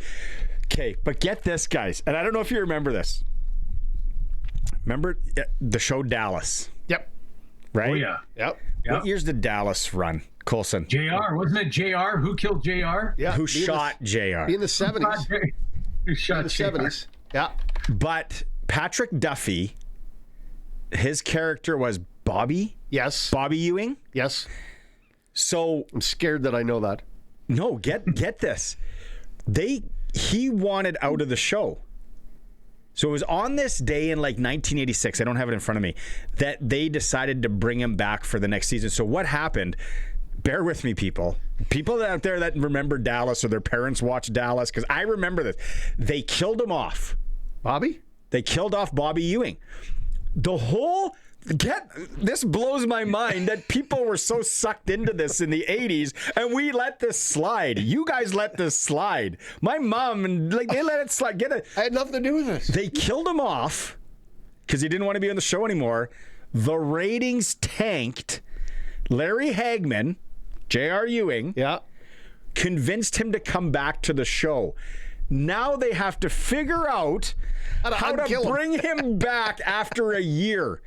I was like, it was a full year. They're like, yeah. So that whole year, they went with it was all a dream. And I'm like, what a scam. And people, because there was not a lot of stuff on TV, you had to buy into it. You were limited for options. And I remember 86, so I would have been 9 years old. I remember that episode, and she wakes up and she goes into the bathroom and he's in the shower. Remember, that's how they brought him back. And get this, they filmed that at his actual house, and they kept it secret from everybody. Did you guys not learn something today? Did you guys not learn something today? Well, I remember the show, and I don't remember the shower dream come true thing. But yeah, that is interesting. And for the younger demographics, it would be sort of like when Seth MacFarlane killed Brian in Family Guy, or if they decided to kill Kramer in Seinfeld, it would be the same sort of reaction as Dallas and JR and your guy. Who did they get rid of in The Simpsons? Mr. Burns got shot, and it was Maggie. Yeah, be like Mr. Burns coming back. Well, I think when they killed Brian, there was such pushback that Brian, of course, is the dog. If anyone's listening hasn't seen Family Guy, but when they killed him, they brought him back the next season when Stewie got in his time machine. So that's see. I don't think we can compare Family Guy or anything that's going on to 1986 Dallas, where people were on the edges of they lived. I remember my mom, and like it was Weight Watchers, it was Tab Cola, popcorn from remember when? Hey, let's be honest, those little cans popped the air pop. Okay, the air machines came out. Yeah. Like you were living good if you had one of those in your house. Those were fancy. And they sat down Barney, and they watched Dallas. And Barney, you couldn't tape it, right? Like, I mean, the big so everybody is in front of their television, millions in front of their television at the same time. You can't just PVR it and watch it whenever you want or watch it off. It was Friday night, wasn't it? Nah. I think it was Friday night. You don't put anything good on a Friday night. Back then, besides the Tommy Hunter show. That was Saturday. Tommy Hunter show after Hockey Night in Canada. How about the Beachcombers? You see the Beachcombers? They were Sunday, weren't they? Yeah. See, the Beachcombers would never. They would Canadian content back then, back when our country was proper and everything. They would never kill off Relic and then bring them back 2 seasons later and say, "Oh, Nick and Jesse just had a dream. They were sleeping on the Persephone out by Molly's Reach." I can't believe you know all of that about the Beachcombers. Let's go. You want to go to Switchback? What do you want to go? You want to go to Degrassi Junior High? Never seen that either. I've been to Molly's Reach. That's a beautiful part of the country, isn't it? Wow. Gibson's Landing. Fantastic. What do they every serve single there? time. They serve great. Yep, fish and chips. Dallas was on Fridays, apparently. It was Friday. Why would you put it on Friday? God, that was a big night. You right? Back in the day, that's what you did. You watched television Friday night. You still went out, smoked, Club du Soleil, the Union Center in Saskatoon. Suits didn't smoke. He was at home watching Dallas. No, I was watching Dallas, and every time I go fishing by Molly's Reach in that area, which isn't very far, it's pretty accessible from here. And I think of the show every time I go by there. I think of the show. I mean, you can see they'll talk about it. The sign's the same. It's one ferry ride, right? One ferry ride to get there. Yeah.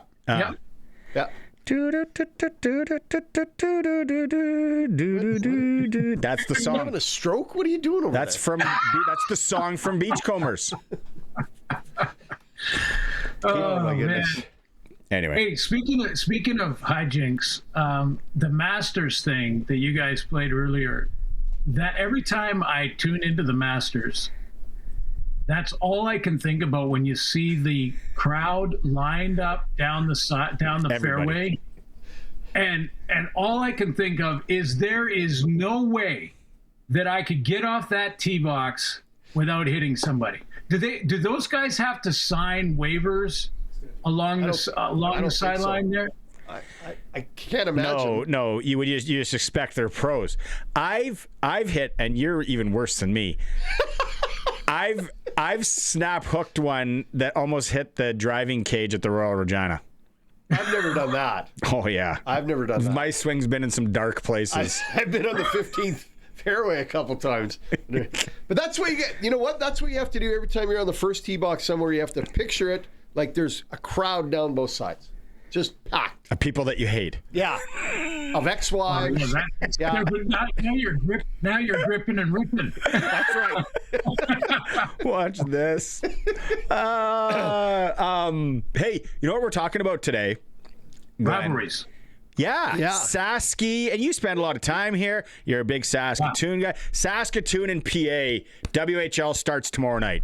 Like, it's going to get real. Have you ever been to the Art Hauser Center, the old Communiplex in Prince Albert? No, I have not. Done some speaking engagements up there, but not. I don't think there. Yeah, no, it's a beauty. It's going to be good. So, when you think of Sasky towns or Sasky cities that hate each other, what is it? Saskatoon, Regina? Oh yeah. Like, I mean, the tightrope walk that is the discussion depending on what city I'm in.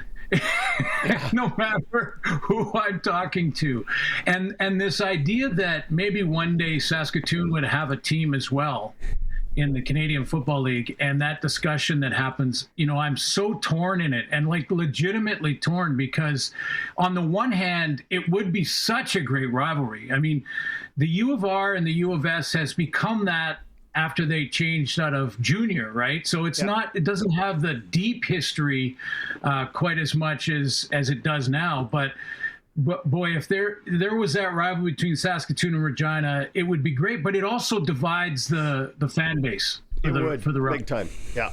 Yeah. It would be hard. And that's the downside. Yeah. Saskatoon people, I'm from there, and there's people listening from Saskatoon.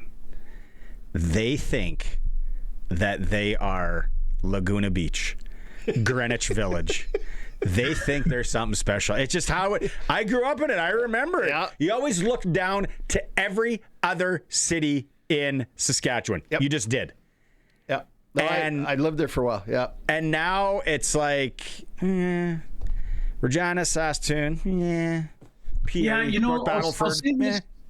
I'll say this though, Barney. Don't say anything about the river. Don't say anything about the river. No, I'm not going to bring up the river. But okay. I know that going up there every year for the last 20 for the Doc's Breakfast, and that discussion between the two cities is still hot. I mean, when I get up there and I do hear the sort from Saskatoon people, it is Suits.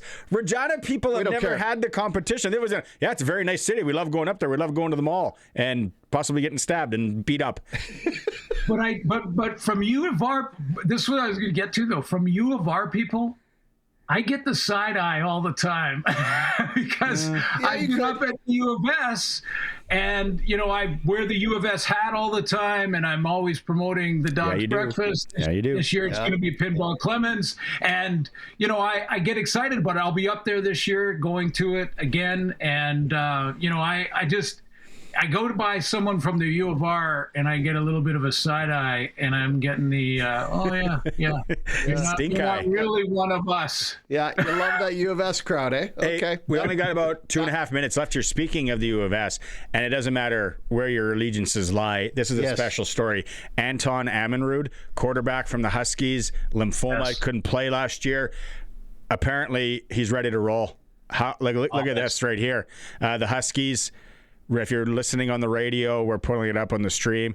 The team is thrilled to share that quarterback Anton Ammanrud has entered remission and his return to the field has begun. That is a story. I don't care where your allegiance lies. Yeah, that's a good story. Yeah. That's fantastic. That's great. Just great to hear, and that team rallying around him. And that's one of the great aspects of football is that it brings you together. You're a family. Sometimes a dysfunctional one, but you come together when times get tough. That's what that team did. So I'm sure we'll see him at the Dogs Breakfast, and I'll definitely go and say hi. It is a good story, and that makes you feel good about players who get a second chance to come back after something like that. That's the best part. Yeah. Oh, I saw that today, and because I remember last year, just when it was all, come on. At first, it was just he was missing, and then it came out, and it just felt so bad for him and the team. So, hey, will you watch the Masters this weekend? Like, are you? I don't know where you. Yeah, you'll get right into it. Yeah, I do. And I don't bet on it, but I do watch it because of the prestige of it, the drama. The theater, the drama, the intensity, the challenge that the course presents, but also the way they shoot it. I mean, I'm watching it from a TV perspective as well, and the way that they shoot the Masters is unlike any other golf tournament in ever. Sporting event. Yeah, no commercials. No question at all. So yeah, I'll be watching for a lot of different reasons. Don't really have a horse in the race. And by the way, Barney, I know you just got back from Vegas. So my question is, what was your bet where you went and bought the really nice bottle? Like you made the bet, and then you went right to the bar and you celebrated with either a champagne or something. There was one with a Miller High Life, the champagne of beers. That's as far as it gets with me, buddy. Right there. Use it as a spitter after. Which one was it? Which bet was it? You know what? I had a really, really, really good run of playing poker. I must have played, because I was there for like 10 days. I played poker, I think, 6 or 7 times. I actually had a really good run. Because my poker game has been garbage for about 10 years. I'm terrible at that. Oh, these guys got so mad at me because at the MGM, they're all like local. And I didn't know how to play this game when the dealer switches. They do 3 cards up, 3 cards down, and I didn't know what the heck was doing. All I know, I got dealt 2 aces and 2 kings. You get dealt 4 cards. I'm like, well, this gotta be good. King comes up on the one, ace on the other, and I'm like, what the hell am I doing here? The guy's like, do you know what you're doing? And I'm like, no. He's like, you got to use 2 cards. You're making your best hand from both. And I'm like, okay. And then there was a flush. There was a little flush action, so it kind of scared me off. But I knew I was winning the top one. So then I literally just sat down, and I'm like starting to be bully, cheeseball. No sunglasses, no headphones, none of that garbage. And I ended up winning both. Well, this one guy gets up, storms away, leaves. I'm like, sorry, bud. Part of the game. Yeah, the cards. And then I kind of played a little weird at times. That's the thing about poker. And it's just like, I can't believe you didn't bet there. And I'm like, I know, I was supposed to. I don't want you to think that I have that. Yeah, I'm not going to do what you want me to do every time. Take a seat. Yeah. Professional poker player. You should have told the guy that marched off. You should have just looked over and said, "See you, wouldn't want to be you." That was an old call of mine back in the day.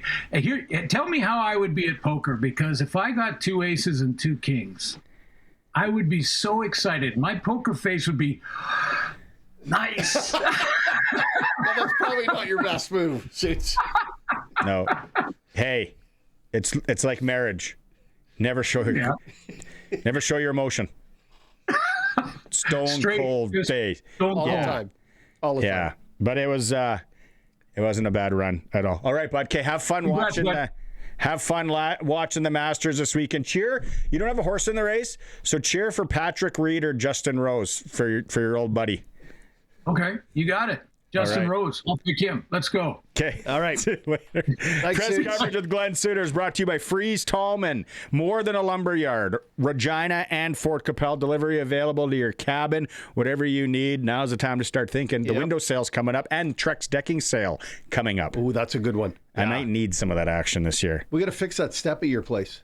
Can you please come and fix it this spring? That whole front porch thing's got to go. Yeah, if the world had a front porch. Yeah. Tracy Lawrence. Yeah. It wouldn't look like mine. It wouldn't look like yours. We got to go to break. We'll be right back at the Sports Cage.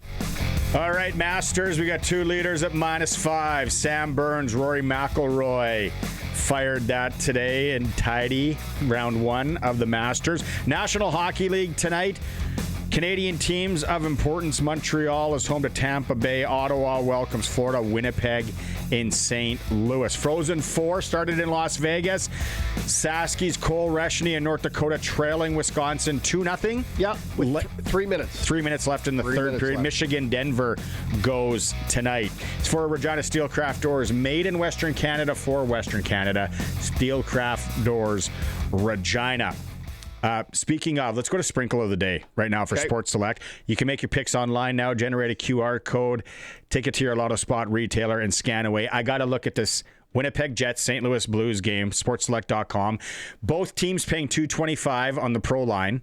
If you think it's going into overtime, you want the tie, which pays a tidy $3.50.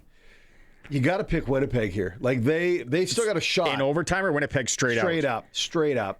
Point spread, Winnipeg minus 0.5 is 230, and the over-under is 5.5. I don't see this one going over. I got a 3-1 here.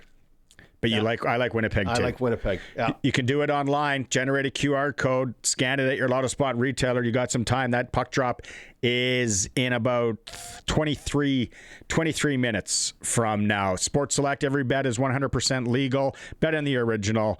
Play responsibly. SportsSelect.com. All right. When we come back, special interview. Yeah. Dave Thomas had a chance to catch up with, coming for the Regina Red Sox supper speaker, Kevin Pillar. Pretty cool. It is a Sports Cage on this Thursday for Access Communications.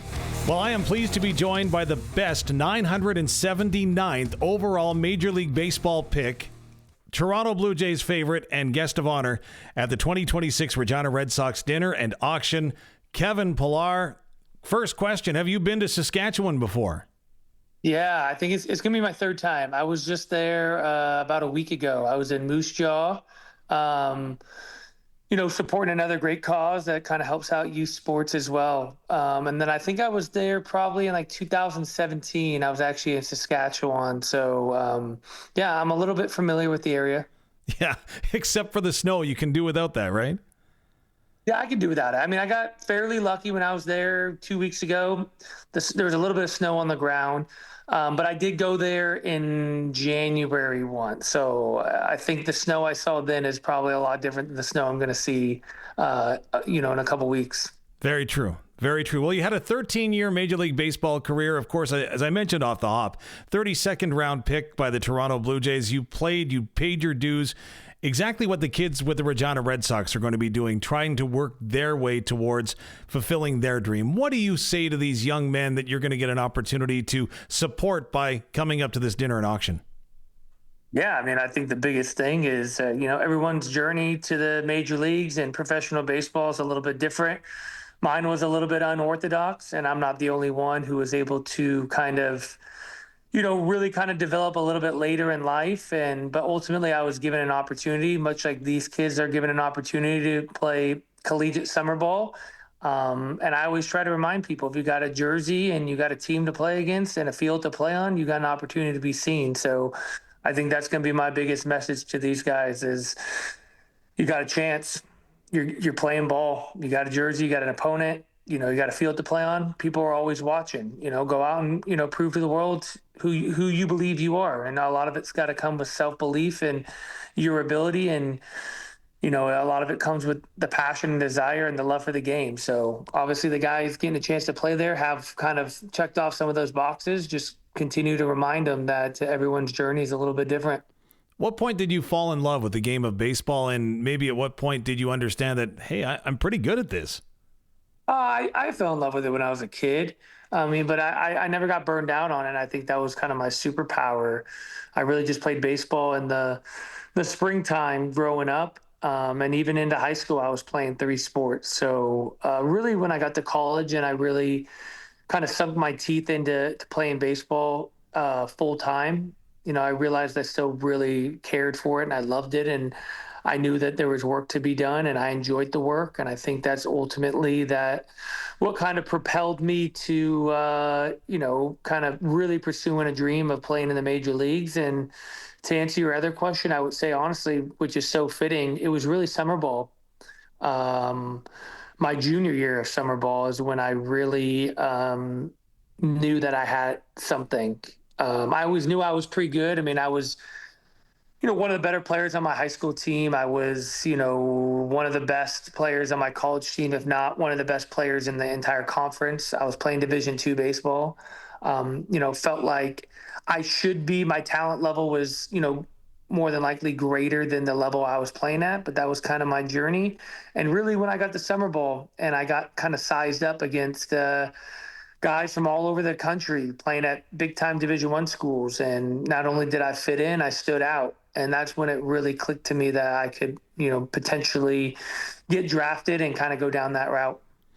Before we talk a little bit about your major league career with the Toronto Blue Jays, the San Francisco Giants, Bo Sox, Colorado, moving on with that. But before we get to that, you haven't been retired from the game for a full year. And Toronto Blue Jays fans loved you as a player, right? With encompassing a lot of Canadian attributes, whether that's the modesty, whether that's the effort, whether that's the compete. But the country fell in love with you again during the World Series when you come on as a television analyst. Like, how seamless was that? Because you made it look fantastic.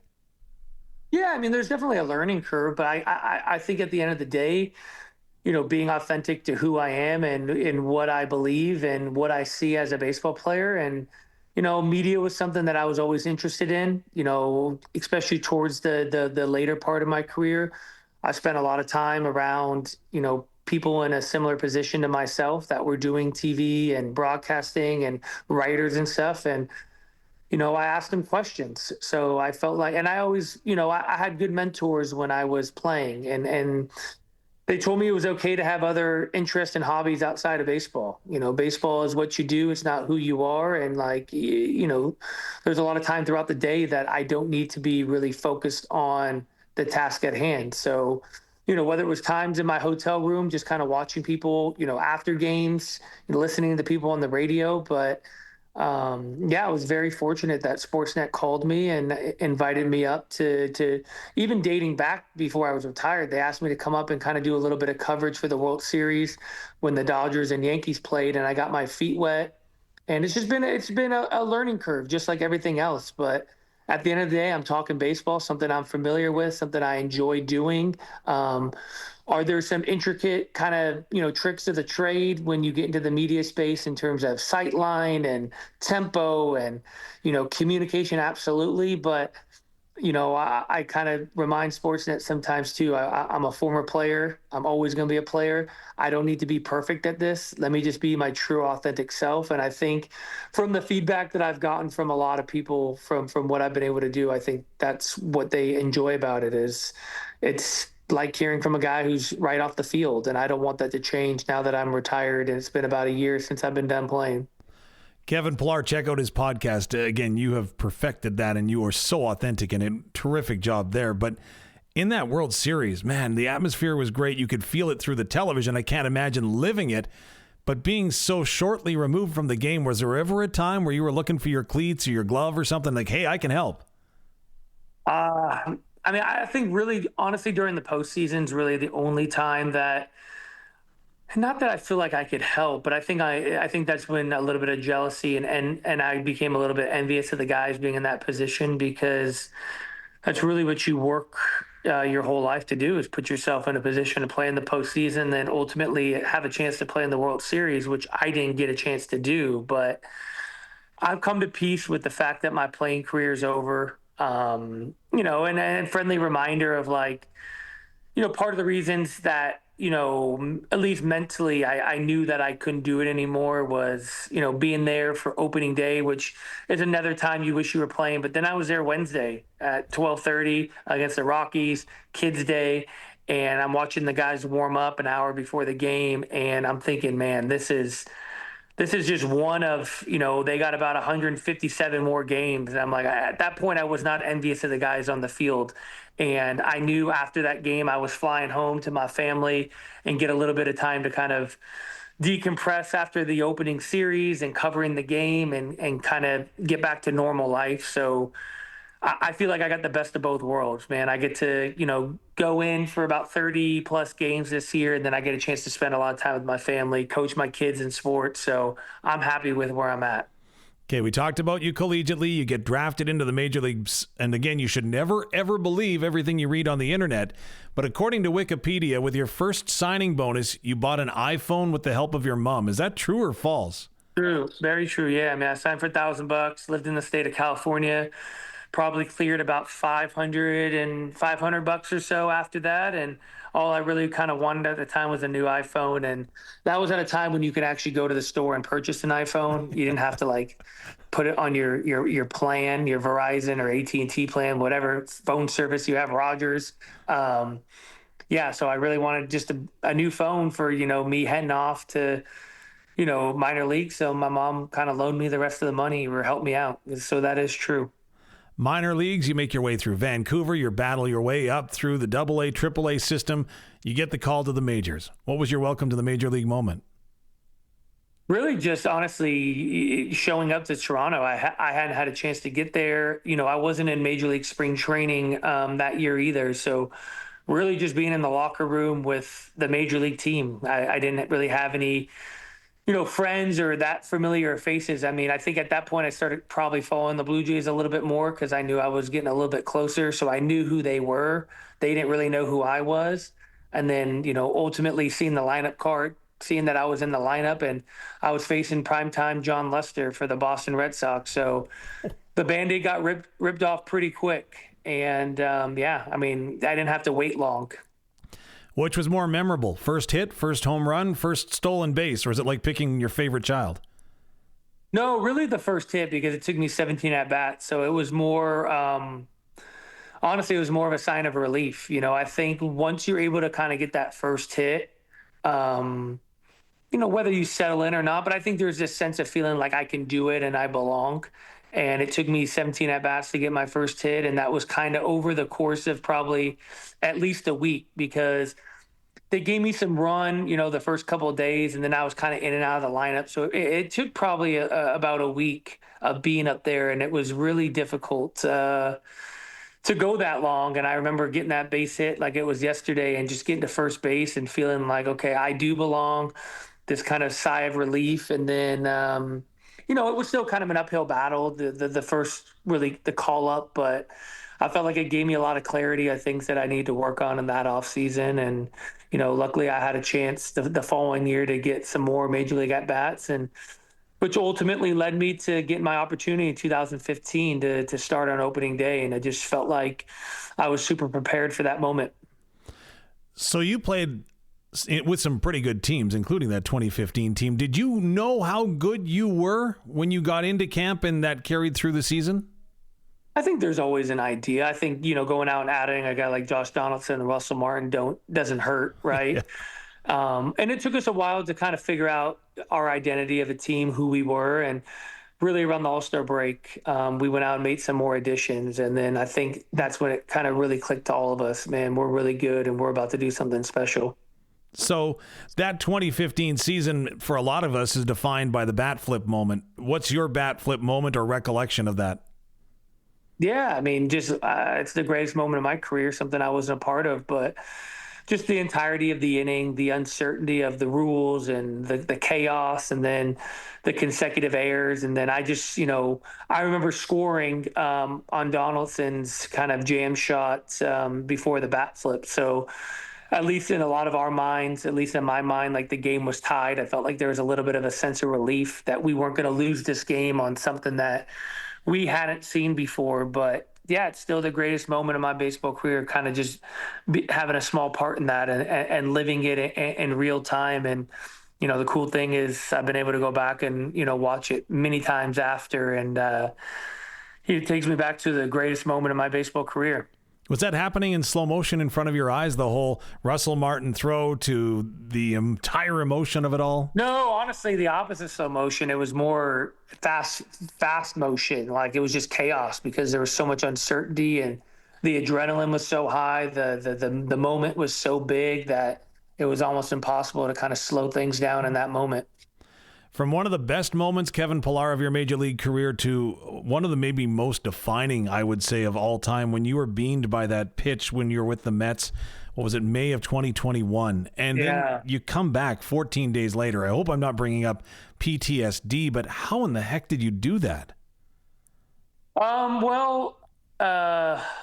I just had to remind myself, how long I've been playing this game. And at that point, I was probably like 7 or 8 years in the major leagues. And then you think about my journey through the minor leagues, high school, going back to when I was a little kid. And, that's probably, somewhere between 20 to 100,000 at-bats in my lifetime. And it never happened. And I think that's really what I held my hat on was I played this long and it hadn't happened. Is it a realistic possibility in the game? Absolutely. It hadn't happened to this point, and I felt like the sooner I can get back in the box, I didn't have to think about it anymore. It was just kind of just hopping right back on the bike again.